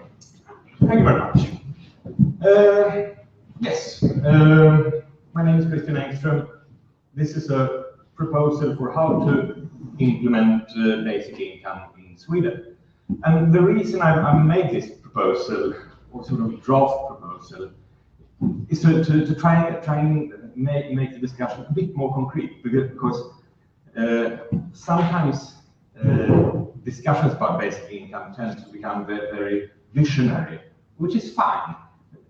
But that means we have a vision to steer for. But I think it's time to start looking at sensible, reasonable first steps to actually move towards those visions. So it's a proposal. I've been writing about it on my blog. You can see the address here. It's in Swedish. All of it's in Swedish, but I hope many of you do read Swedish. I presented this idea as a series of some 20 blog posts. And then with each of them, I make sure I put a link to that blog entry in the Facebook discussion, the Swedish Facebook discussion about basic income. There's a very active Facebook group called Medborgarlön istället för arbetslinjen, which is a really crappy name, so I didn't bother to translate it. But the Facebook group is very good because it's very active, and it's sort of, that's where everybody who's interested in the subject in Sweden is, which is very good because it means you can float an idea and you can sort of get a very good feeling for what people feel about it. And so that's very good. And this proposal is being discussed there quite extensively, which of course makes it very happy. Okay, basic income. The first question is, of course, is it possible at all? And the answer to that is very simple. Yes, obviously, because we already have basic income. Sort of. No. Like that? Hello? Okay. Should I stay away from some part of the room? No. Okay. Nobody in Sweden starves to death for economic reasons. Almost nobody sleeps outside for purely economic reasons. So, I mean, obviously, we're already allocating the real resources that are necessary to give everybody food at the end of the day and to keep everybody a roof over their head. But for somebody who finds himself or herself in a situation where she needs the support of society, you usually say, if you want a good introduction to the welfare systems as they are now, read The Castle by Kafka. Excellent book, really, really funny. If you like Dilbert, you love Kafka. And it sort of describes how it works. So we got legislation that says that everybody has a right to survive in our country, as in all the Nordic countries, indeed all the European countries, I would say. But we have enormously complicated systems that produce a lot of insecurity and a lot of humiliation for the people who are exposed to it. And I mean, why are we paying for that? Yes, we should pay to make sure that everybody survives, because I don't want people dying outside where I live. So I mean, we definitely should do that. But I don't want to pay a lot of money to make people feel degraded, make people feel insecure because they don't know what's going to happen. So, yes, of course, since we're already paying for it, why not try and make it more sensible and possibly cheaper? So the problem is, I think the welfare systems in the Nordic countries are fairly similar, I believe. But of course, there are differences. But we've got social assistance, which is sort of the basic thing. Socialhjälp, socialbidrag, försörjningsstöd. They keep renaming this thing all the time because there's so much stigma attached to it.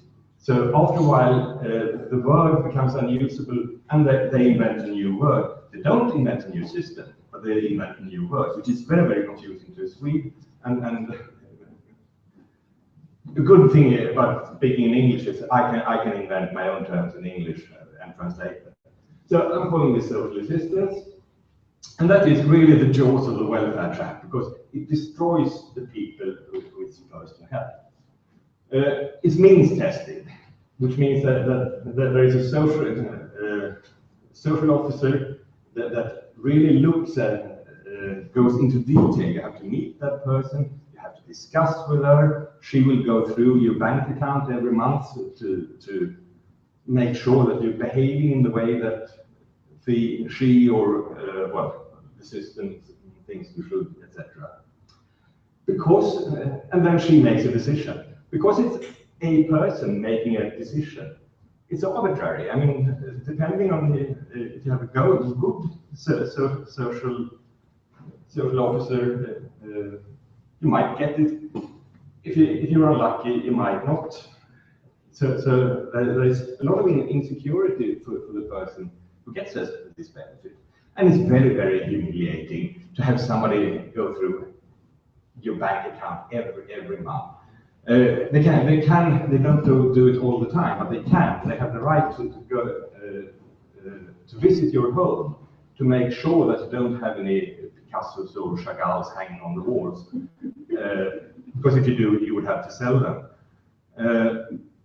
I mean, how many of the people who have ever employed for social assistance did have a Picasso on the wall? So I would be very interested in that number.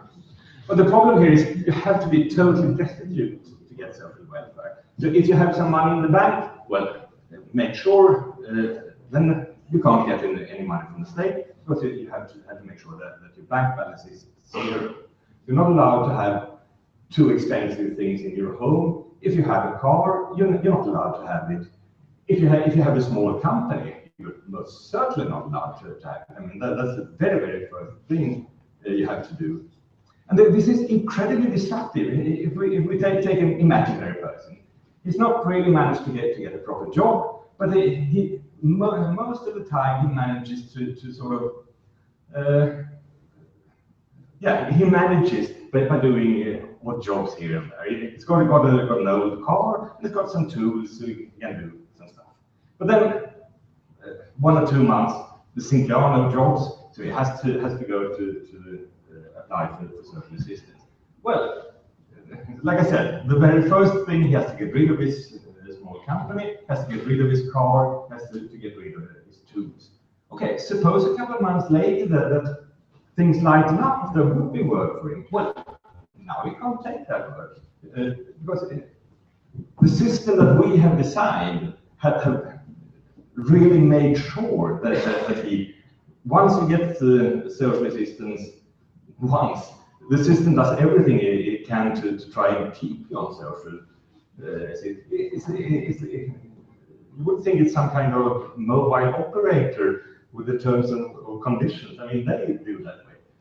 Of course, this was never intentional, but that is what we have ended up with. And a really big problem is that you've got 100% marginal effect. So if you get social assistance, you manage to make some money, then your benefits are reduced by exactly the same amount. So unless you get a real job, so you can get off social assistance completely, there is no economic incentive whatsoever to take a job. Again, which is obviously very destructive. Then on the next tier, slightly better, but still not very good. Arbetsförmedlingen. Here I translated it to the unemployment agency. I realized after I made the site, they prefer to be called the employment agency. It doesn't really matter because they don't provide any employment or unemployment anyway. What they do is hand out benefits. Again, in a very, very bureaucratic way, it's tied to activities. You have to do certain things. You have to spend like 40 hours a week applying for jobs, even if it's obvious to yourself and to your jobs officer. And you're not going to get a job anyway, but you still have to do it.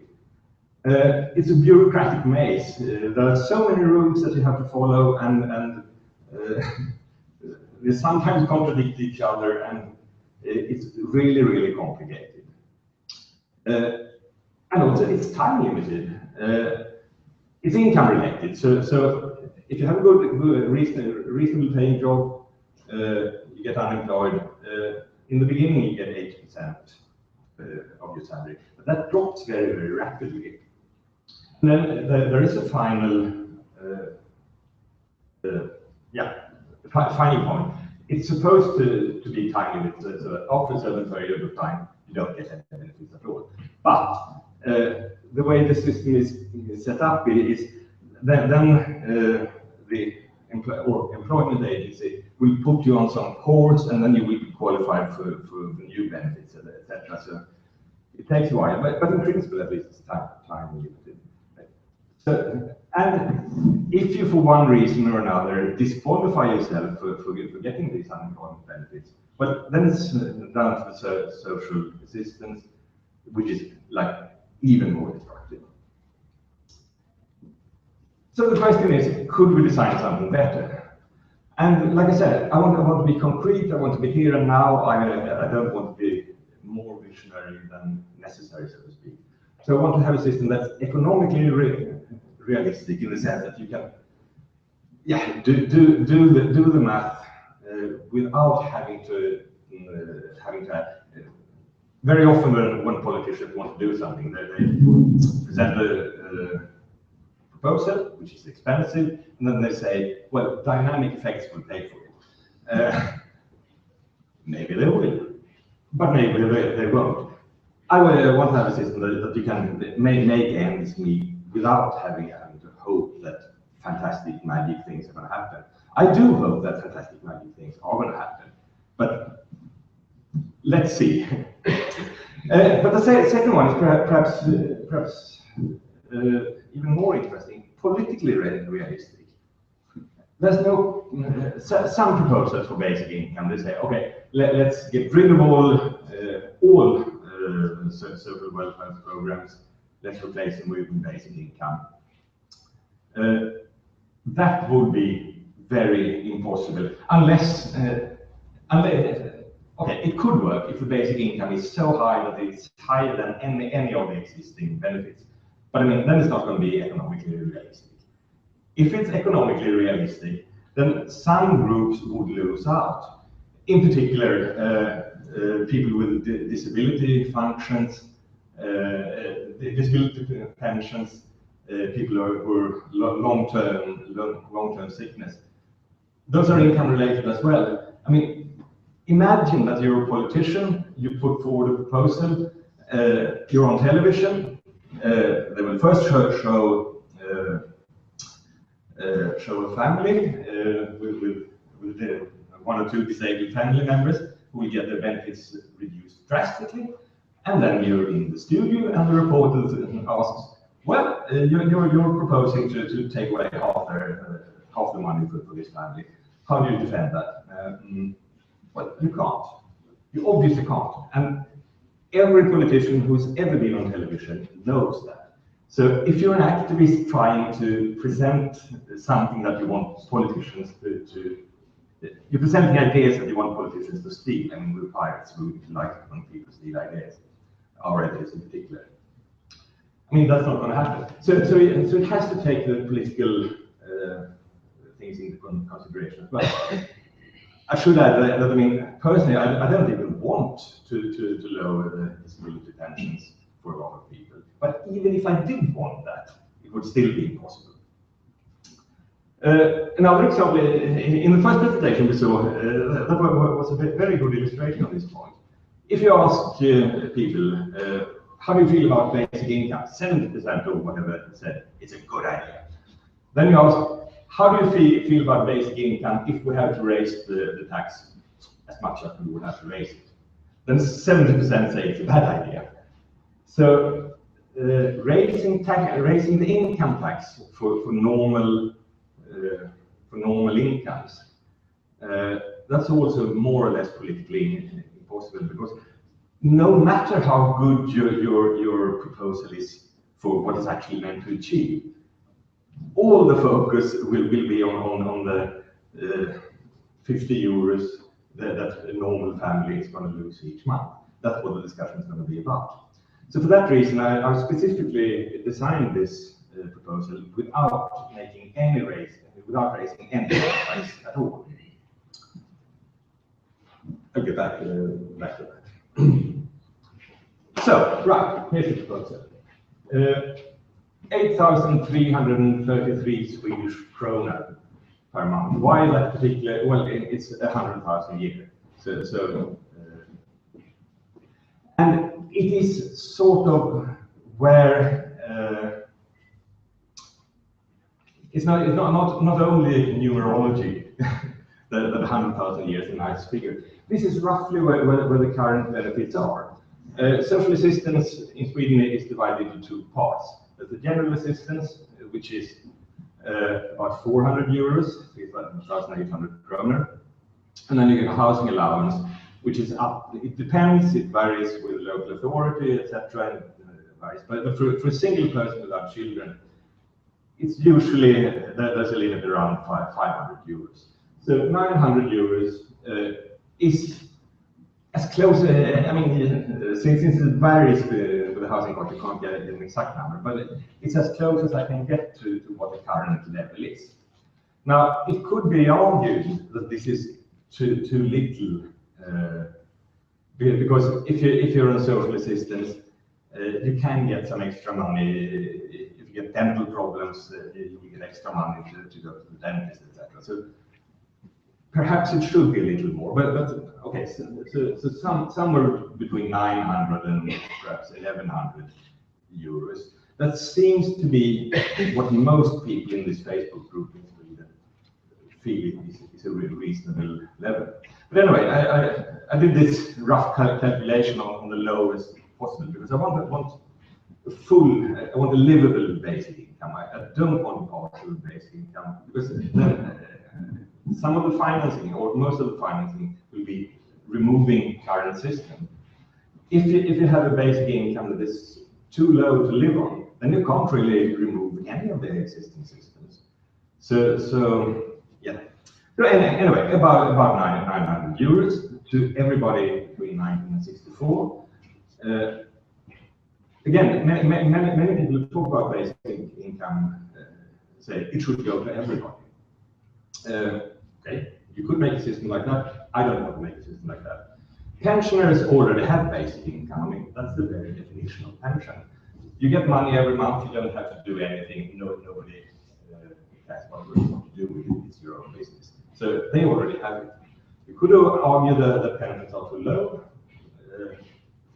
Good, sensible arguments for that. But if you want to do something about that, you don't need to invent a new system. You just raise the levels, the basic pension, Grundpensionen. It's fairly expensive to do, but it's very easy from that.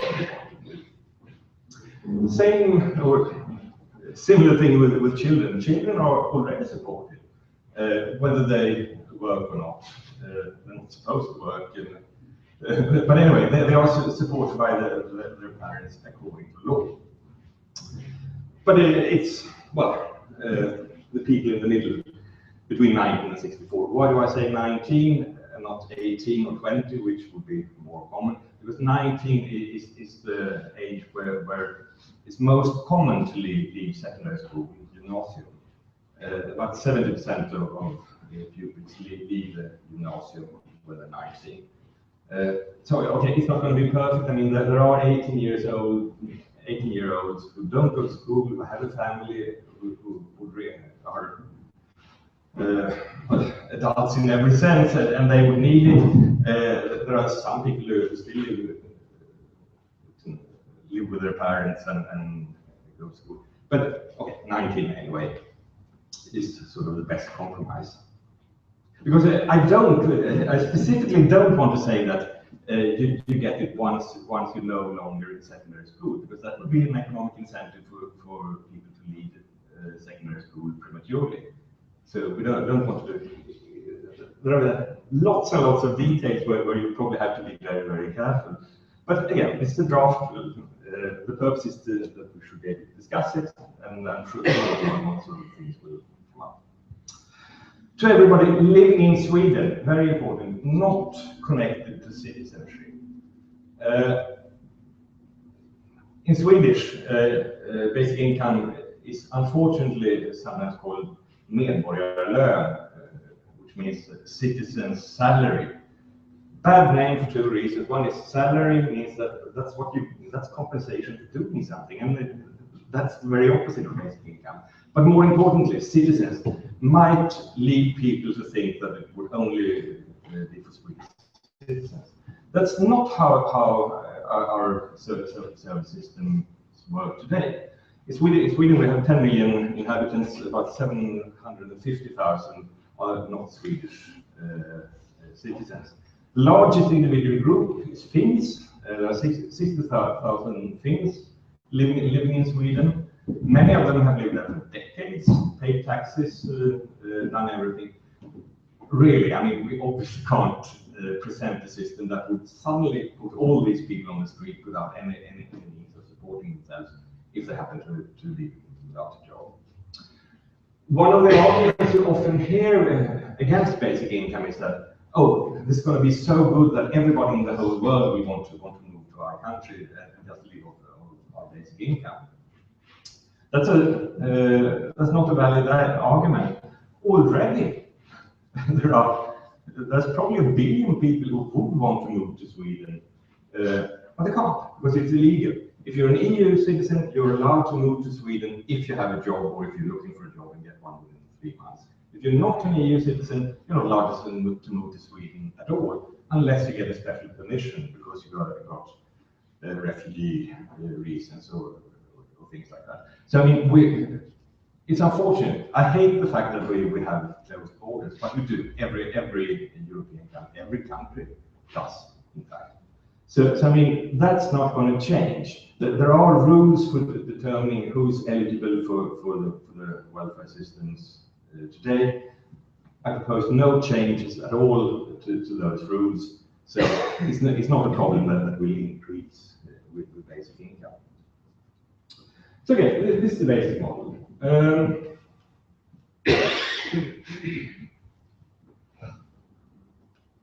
money for nothing to. This is in the previous slide. I said given to everybody that doesn't have another income. Now again, some proposals for basic income say that everybody should get it, even millionaires, even people who make have a good salary. The problem with that is that it's impossible. It's clearly impossible. You can do the math easily. 100,000 per year, 10 million people in Sweden would be 1,000 billion Swedish kronor a year.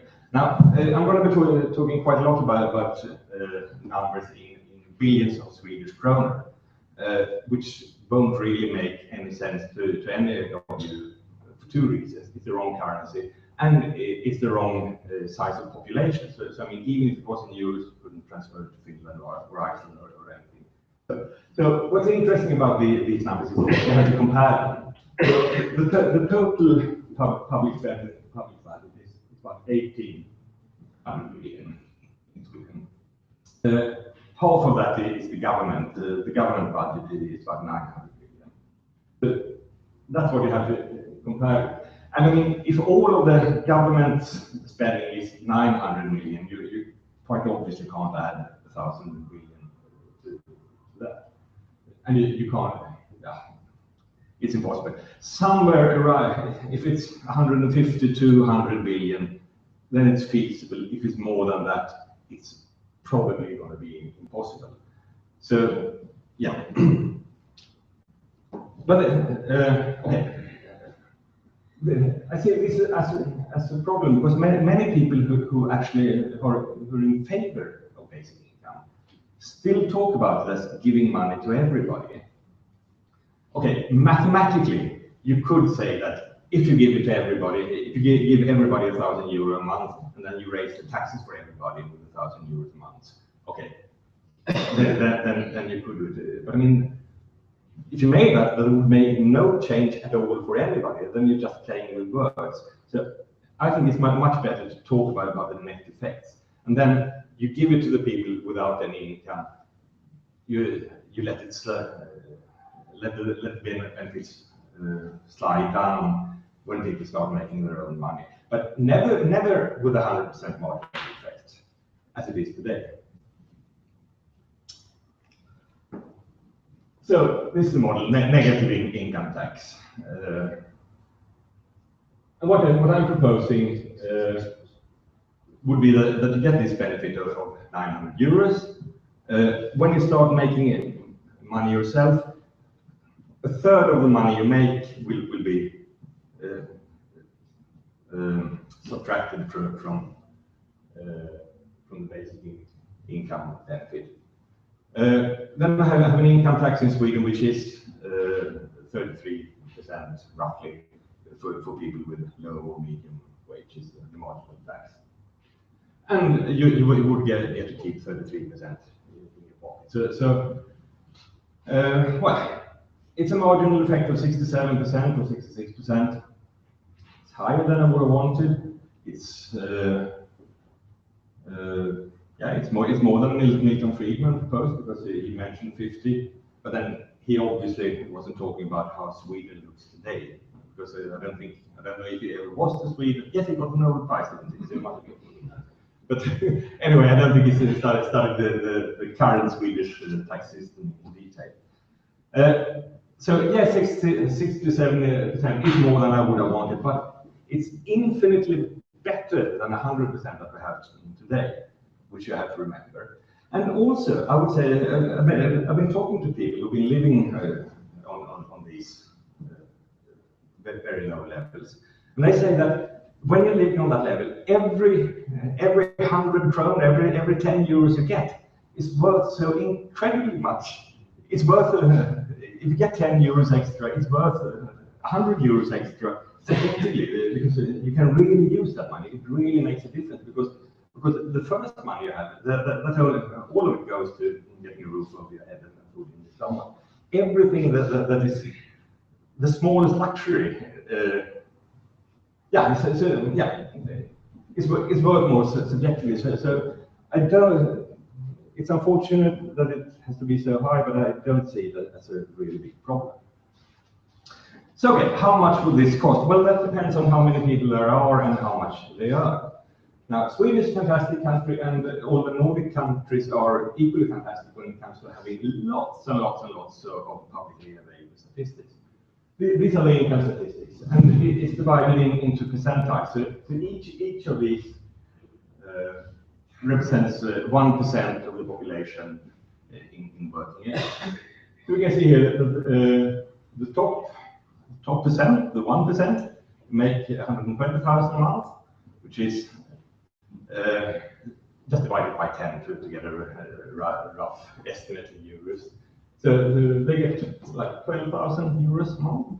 Nice for them. Everybody else makes much less. Ordinary people make between 20 and 30,000 before taxes. So this one is before taxes, and the blue is here. But the problem, of course, is these ones. They don't have any money at all. Those are the ones we're interested in when we talk about basic income. So, I mean, the simplest way would be to say, if we just make sure that everybody had at least 8,333. This is what it would look like, this yellow part here. And of course, in this diagram, you can calculate the cost. If you took this system, which is a bad system, but it still has the 100% marginal effect, but it's a much better system than what we currently have, because you don't get the humiliation automatically. This would cost 102 billion. And remember, like I said, as long as we're under 200, we're okay. But we don't want this. So okay, look carefully at this area. I'm going to change slides. That's how it would look with a 67% marginal effect, like I'm proposing. So this means that the people who have no income at all, well, they get 100,000 a year, 8,000 a month. But then low income earners get a little better. But then I deliberately made it so that everybody who makes more than this one, which is 18,200, it works out at 18,200 kronor, so by about, well, 1,800 euros then. Everybody who makes less than that would get more money in the pocket. Everybody who makes more would get exactly the same amount as today.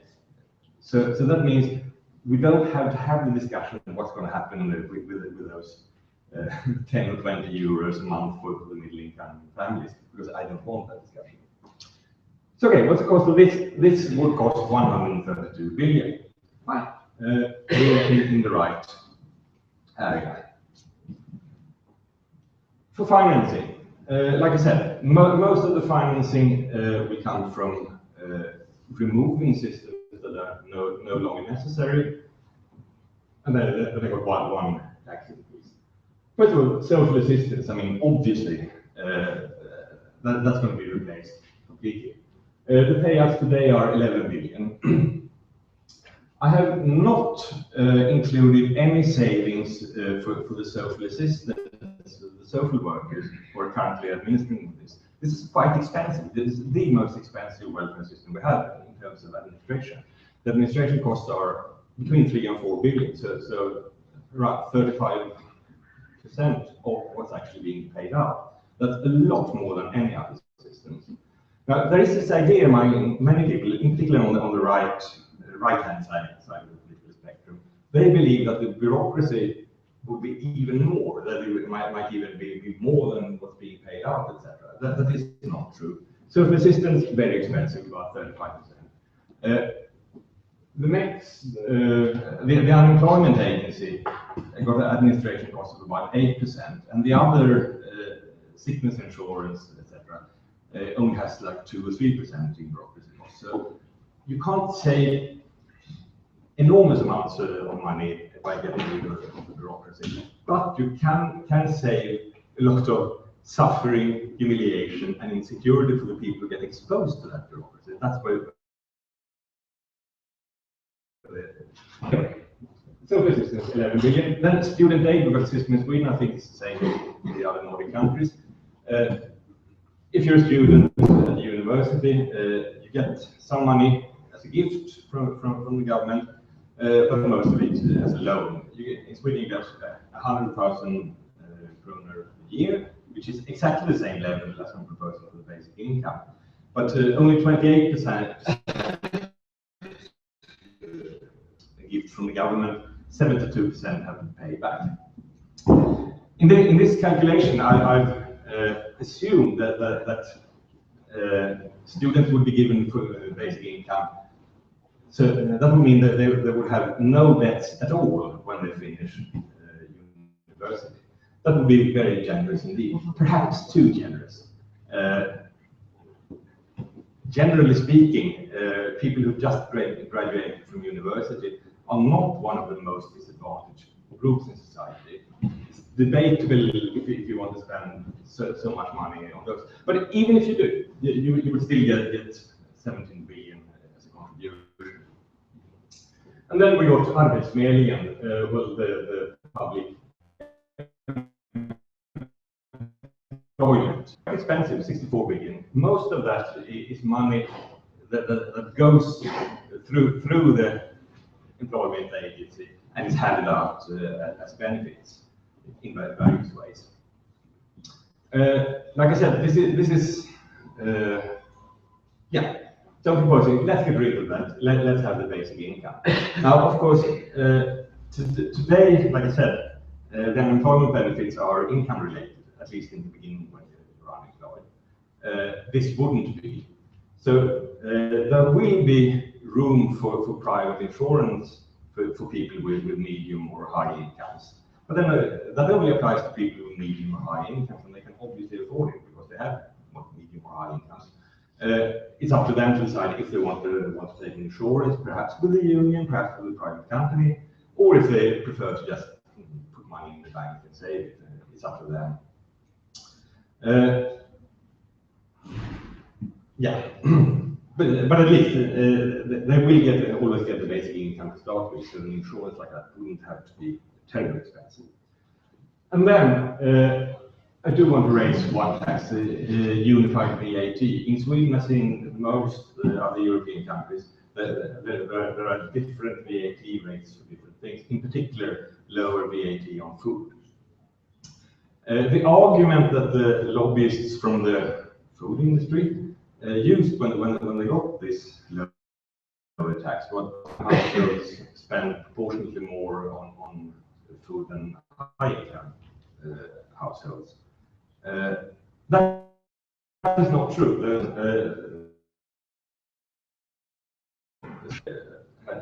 Riksdagens utredningstjänst, they got service to calculate different proposals.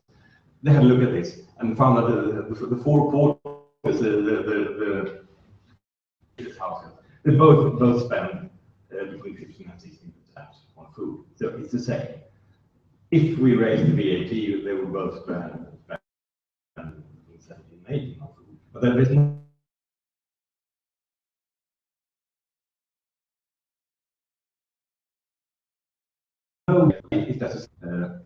I would much rather subsidize people than subsidize. Anyway, this makes a total of 142 billion to compare with the 132 that was the cost. So we got some margin, which is good because these are quite rough.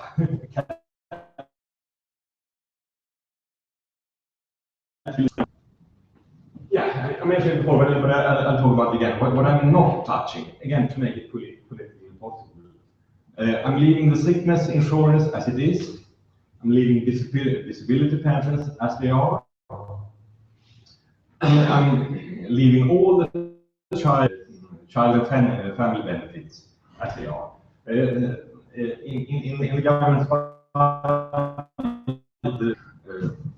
one of the headings is support for families with children. But there are also in other places, for instance, well, social welfare if you have children, you get more, etc. We wouldn't. It's not part of the regulations are done, but it's only going to cost 2 billion, so it's not part of this part at all. Yeah. So sort of it. And again, I mean, I've been talking about Sweden, I've been talking about Swedish krona. My hope is that you and everybody on the internet, hello internet, who live in other countries than Sweden, will see this. I mean, it doesn't matter to you what we do in Sweden, but that you will see this as sort of a basic income development kit or something like that. I mean, obviously the numbers will be different in other countries, but I hope that perhaps some of the principles might be useful or interesting to people designing basic income systems for their respective countries. So, yeah, questions, comments? Thank you very much for a clear. Thank you very much for this clear presentation, and I think it's very important that you should think in economic and political and realistic terms.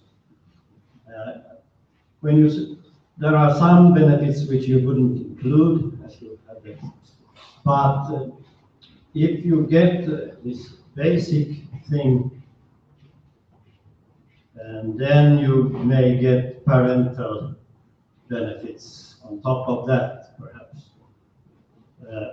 Then they will be taxed according to 33%, isn't it so?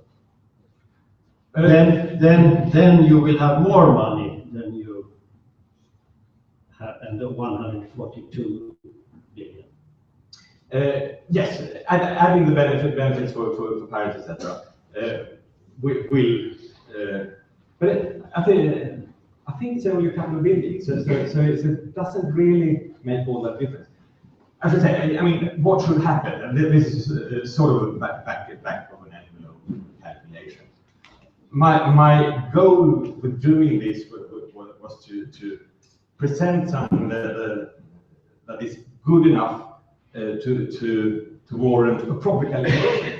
And in Sweden, like in Finland, I know in Swedish, the government, some government agencies, already both in Sweden and Finland have ready systems for doing micro simulations. So when somebody comes up with a political proposal, they can either just add the numbers or possibly rewrite a very small piece of code, and then you get the proper estimate on what it would cost.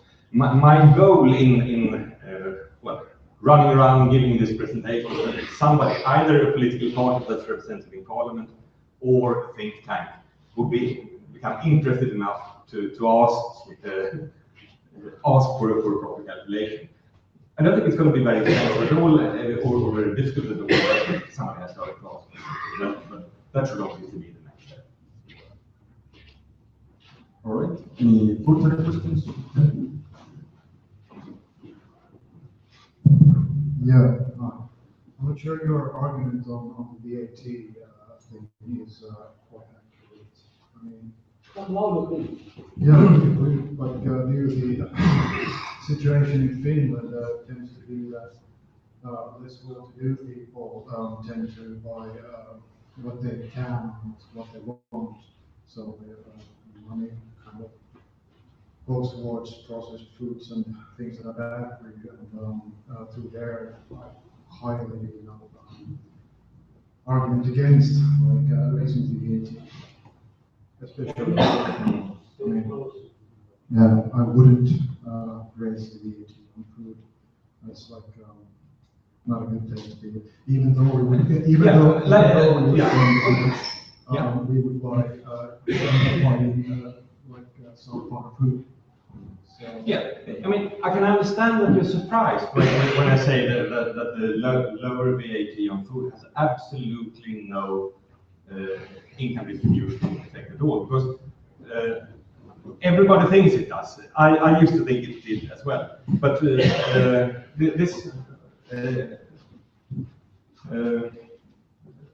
research done by the Swedish Parliament's research department shows that that is not the case. But see, that's not what I'm saying. I'm saying that even though we spend as much, we spend it on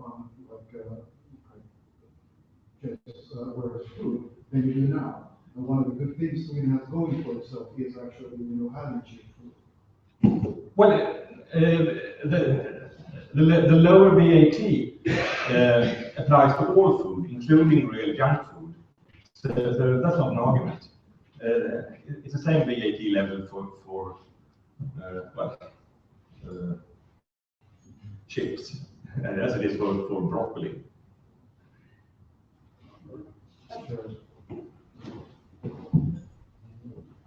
I have to join this discussion about the VAT. What do you think about the argument that the VAT is basically, if you are an employer in a service industry, like personally I have run a restaurant hiring 5 people to work for me. The VAT was in Finland the same for restaurants, lower for food. Now it's lower for restaurants also. I think this argument for this lower rate VAT is valid for to take in account that you can't hire people, your salaries, you can diminish your VAT. If you buy VAT stuff, you can diminish it from your account for the VAT you have to pay as a company. But you can charge for employing people. So the VAT is basically, it's a tax on hiring people to work for you. Yes, but true, but that's true of every single tax. All taxes except environmental taxes are harmful to the economy. All taxes are. Income taxes, income tax is incredibly harmful to the economic system because it's such a. I mean, the difference between paying somebody under the table and paying properly legally with all the taxes. I mean, it's 3 or 4 times as expensive if you do it legally as if you do it under the table. I mean, that's true. That's true of all taxes except of environmental taxes, where you want to depress the activity that creates it. So yes, perhaps theoretically, or rather, if you could get rid of VAT in general, I mean, that would be fantastic, but that would leave a very big gap in the budget. So I mean, we need to have taxes. Although all taxes are harmful, we need to have them. VAT is one of the least harmful taxes. And I can see no argument, I mean, the argument that if the VAT is lower, people in this, companies in these industries will employ more people. That applies to any, I mean, you're talking about restaurants, why not? Shops that sell something or whatever industry. There is no reason to tie why restaurants should have a lower tax rate for employment reasons. I would take as an argument to look at the industry's cost of employing compared to the exchange what you get. For example, building industry in Finland has employment cost about 30%. Restaurants have about 25%. Shops about 10%. You could evaluate the VAT level according to the cost of employment. But this is not an argument. Really, the real argument is that we should emphasize the environmental taxes and maybe land taxes and diminish the taxes, both income tax, VAT, that are taxing people working. Yeah, possibly. Trouble is, it's rather hard to raise the environmental taxes quickly. It can be done over time. It has been done over time in Sweden. So it's not quite sizable. So yes, you could that, but it's difficult. So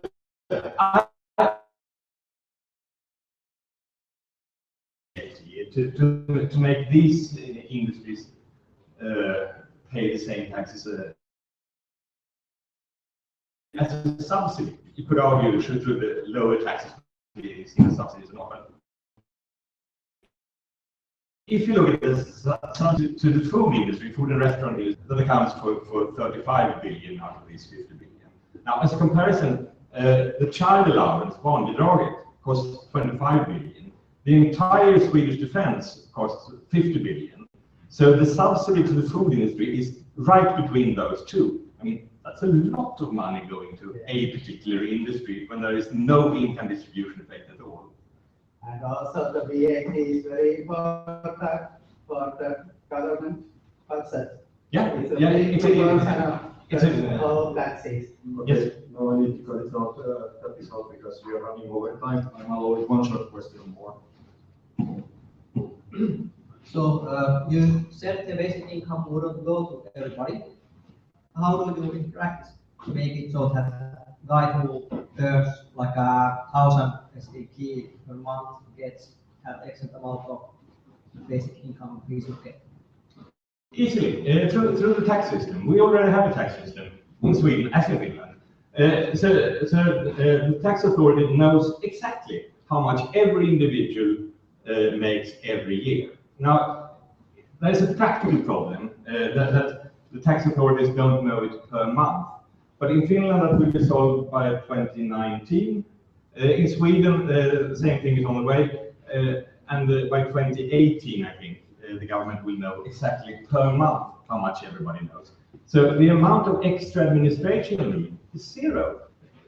I mean, nothing at all. Because the big computers at the tax authority knows already how much everybody is making. All you have to do is to add a small little program that says that if somebody doesn't make enough money to support herself, then we should send her some. So we don't have to add any new bureaucracy at all, which is fantastic. So Sweden and Finland and indeed the Nordic countries are absolutely perfect because we've got such a technically well-functioning system for income tax. All right, that's it. Thank you very much, Christian Engström. Let's give a warm applause.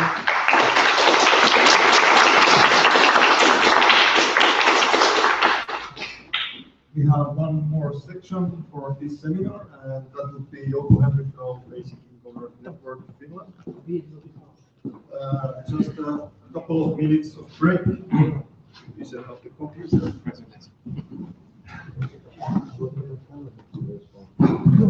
You want it back? I said the same. I said the same.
If you are worried about employment support, employment. Directly. The problem, I agree. The problem is that we did a reform in the 90s that really simplified the taxes a lot. Didn't really change very much. That simplified enormously. The problem was, something got so simple that politicians could understand it, and then they started adding small things on it again. So now again, as complicated as it was before.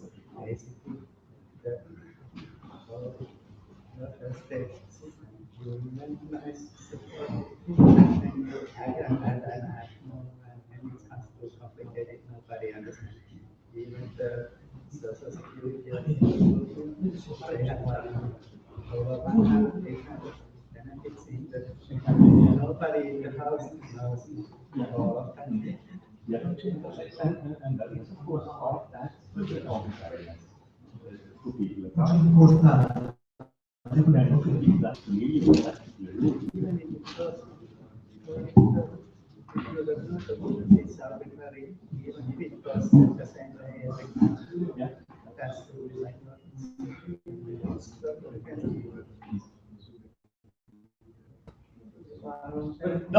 It's good because there's a lot of improvement.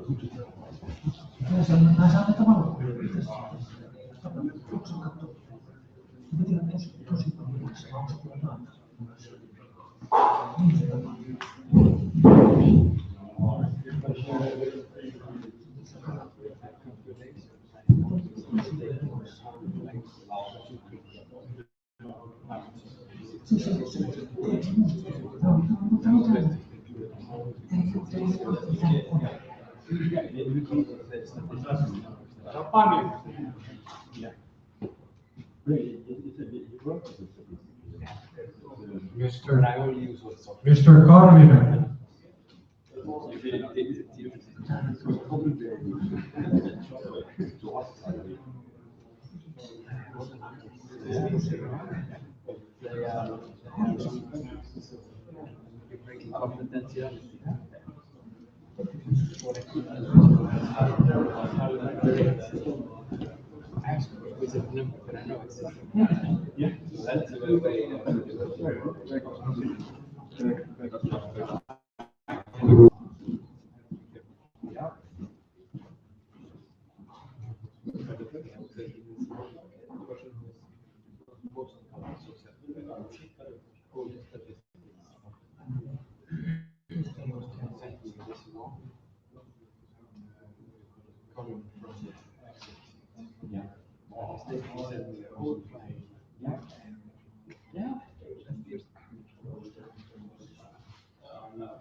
All right. Now we go to the presentation of the results of the working groups. But first I want just to comment Christian's very interesting points of view of the, concerning basic income. So I just got a good question why to the issue, why is it so difficult to think about financing, because this would be self-evident in today's world. I ask myself, how much do our political system wastes money by keeping hundreds of thousands, perhaps in Finland, million people, of ordinary people, as hostage of the outdated social security system. This is the basic problem. By unconditional basic income, they could totally replace the old system that is not relevant anymore in today's world of automation and robotization. So this is the question. By that money, actually, we could very easily finance a very proper social income, basic income. This is my opinion. But now, dear friends, now we go to the presentation of the results of the working groups, group works. it's very interesting to hear what these groups and the very active people, what they have achieved with their jobs as for implementation or experimenting the basic income. We start with the group A, and we are very pleased to hear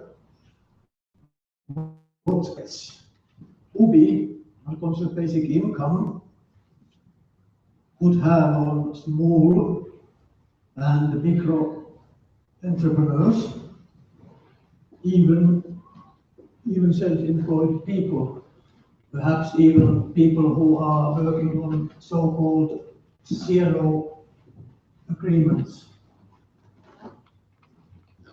You have heard about this term. And this all perhaps in terms of how UBI could enhance the Nordic cooperation in this very regard. So I have the greatest honor to invite here the person who has promised to present the results of his working group. Please come here and We haven't decided. I haven't written down that one. yeah, maybe you can talk about something about the microphone here. Please. Well, I don't think you need the microphone. Can you hear me down there? No, but it's the internet. The people watching. Okay. Well, we had a little difficult task. We should use the SWOT analysis in order to find out if micro firms and people on temporary positions should benefit or not on a basic income. And we were a lot of people saying a lot of things. This is what I wrote down after the chairman directed me. And first, strengths. Well, it would support people to engage in part-time work and temporary work. And this, of course, would lead perhaps not to an increase in the supply of labor, but an average time worked would perhaps be reduced. And we were not in support of the thing that we should just try to get more and more hours out of the people. Secondly, support small businesses to be creative, especially in the countryside where housing is cheaper. So we were a little in favor of, thought that the basic income could lead to a situation where the metropolis were not so crowded and there would be more activities in the rural areas. A third, effective wage of usage of time and energy, since you need not supply for social benefits. That's the bureaucracy problematic that would be reduced and give time for more important things than being in this maze which we just heard about. Then weaknesses. Basic income has not yet been tested enough to know the consequences. So there could happen things we don't know exactly, good and bad things and so on. But opportunities, it would make entrepreneurship available for unemployed. So unemployed people could much easier be entrepreneurs than in the system today. And then threats.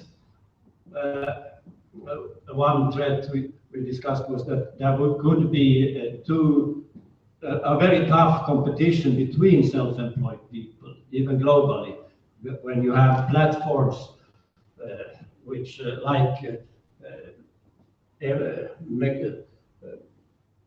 Mechanical Turk owned by Amazon, where you can do work for bit in some money from anywhere in the world. And there are many of those nowadays where people who are on the internet, they can sell their services and quite have to compete with people which do the work for very small money.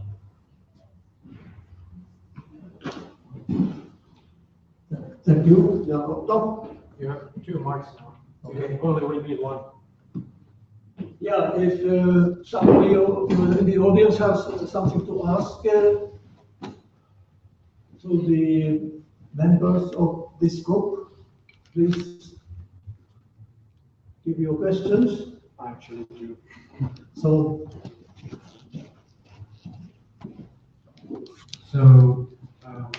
Do you think that people who are better off today, do you think they fear basic income because they would basically, have more competition and would that be a threat that they just don't want to admit, but then come up with some other kind of excuses? Yeah, probably yes. Well, if there are more small shops, if there are more small restaurants, then those who have shops and restaurants today may fear that they would have fewer customers. And especially if the competition is global, when it can be on the internet, then there will be people who maybe, but the basic income as such would be who are interested in doing things, would start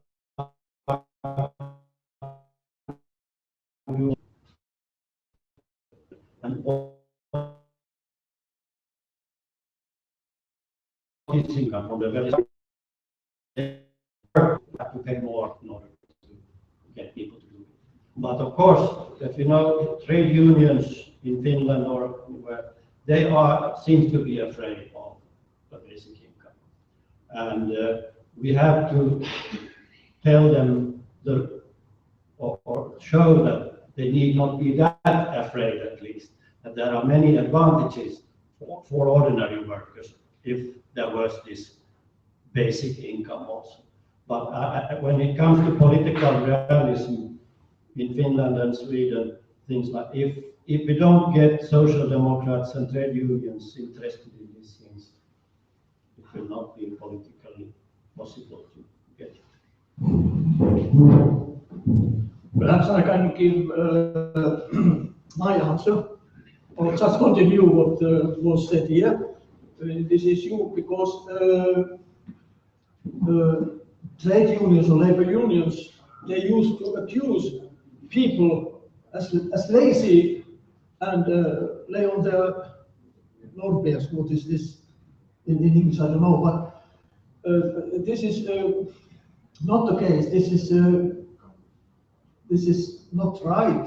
They are not right, because there are some international researches done, for instance, in Switzerland and in Germany, and these high esteemed research show that people only very few percent, maybe 3-4% of people would stay at home and not receive take the job what is offered.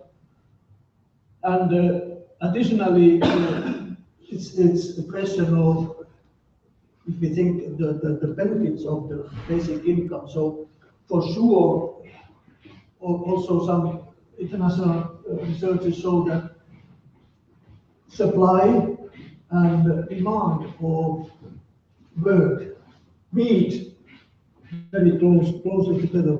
So this is also a very profitable thing for basic income. both parts, people who are unemployed and then employers, especially small entrepreneurs. I think I have myself have been entrepreneur, and I know how they would be glad to have a basic income, because all people get this basic income. But now if there isn't any more questions, so we go to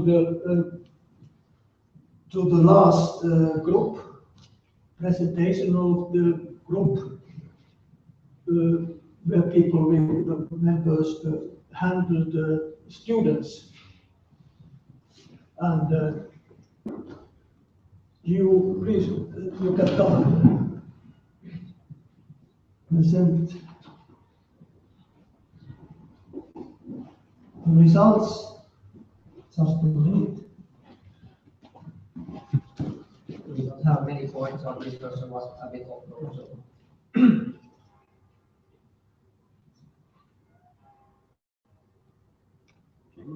Okay. Yes, please. Yes, I'll start with the weaknesses. We think that basic income would bring less incentive to work while studying. Yes. So because you can already work if you study, and it doesn't. You don't lose the student funding if you don't work too much. So you wouldn't actually need to work for a living if you study. The strength, you will get the money every month also in the summer. It's like with the working, you wouldn't have to work on summer. And it would also help with the students are often young, innovative, and have dreams, and often their dreams often depend on the field they are studying. They could use the summer to advance something they could use to become entrepreneurs later, innovations and stuff.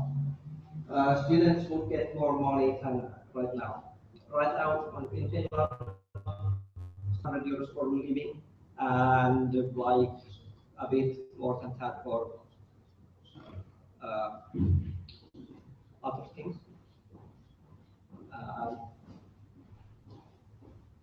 And it's also an equal point that students couldn't be treated differently than unemployed people. And on the rest, maybe some people would become eternal students, but it's not bad. But also on the opportunities on the other side of the coin, a lot of people could maybe get multiple degrees. We could get people who know computer sciences and psychology and stuff like that, which would be a huge bonus, I think.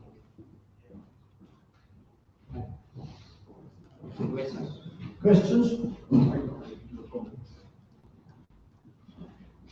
Yes, short comment on the eternal student threat. Well, I don't see the threat in the sense that, of course, it's hard to evaluate what the person does in his lifetime, but if he or she contributes to the scientific knowledge that other people later will use to improve the lives of the other people, then it's not a problem. Right? Also, multiple degrees, people getting several professions, experience and knowledge from several areas. I consider that this is good for the society, as it grows people to be more smarter. They can think issues from several perspectives instead of that one, and therefore contributes to the society as a whole. Well, no, nothing more from me.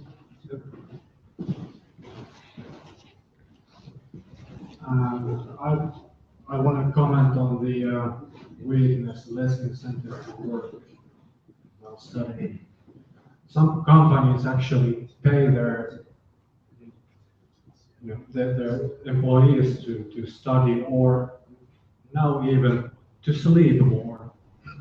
They have like watches like this, and employees agree that their sleep is being tracked, and then basically they get more money the better they sleep, because they will be more productive employees. Is there any way to turn that into a full-time job? I mean, I would be very interested in sleeping perhaps 10 or 12 hours a day. I hope so. I like it.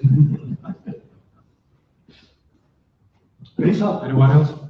Richard Bennett, economic, English London University economic. Richard Bennett says that, a question to you. What do you think? What would be the most effective time of working? I mean, in one time, let's say during one day. What would you suggest as the most effective time of working?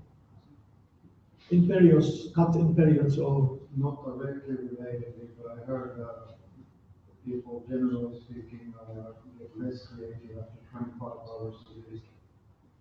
So, but as for one day, during one day, 1 hour, 5 hours per day. okay, you are closer to 20 minutes, one working hour.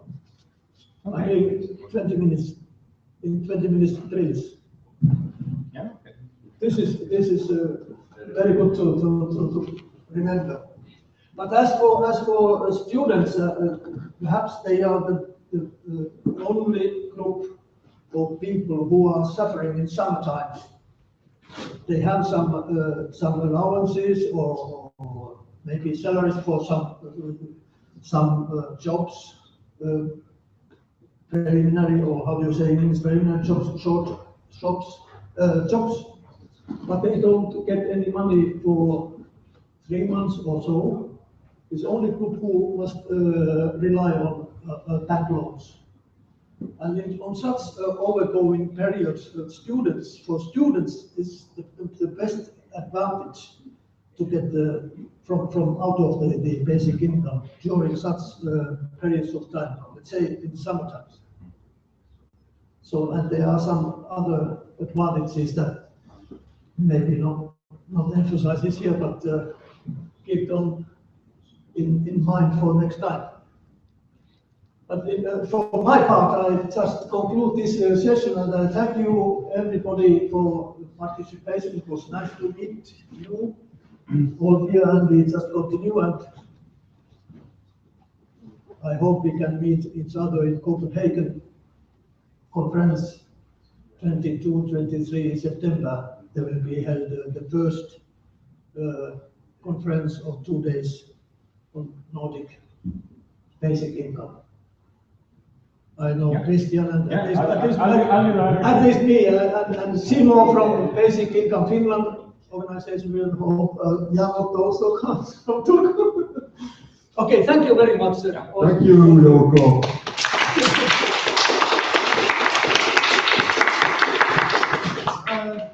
That pretty much concludes our session for today. I thank you all for participating. I thank the organizers for making this possible. All the support from the VA and the pilots who have been making it possible for us to be here. And nothing more. If you have any questions, if you want to stay here and chat for a while about these issues, please do. We start with taking down everything. For my part, thank you very much. Yeah.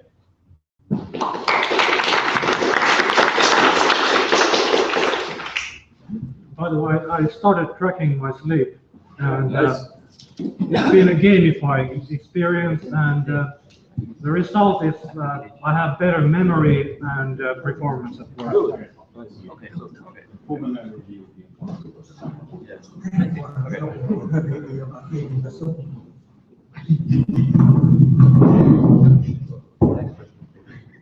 Well, and I think string theory.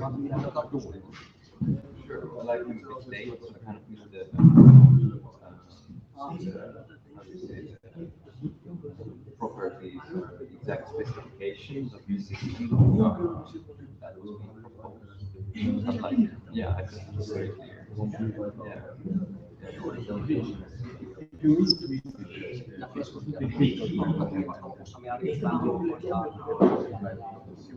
Yeah.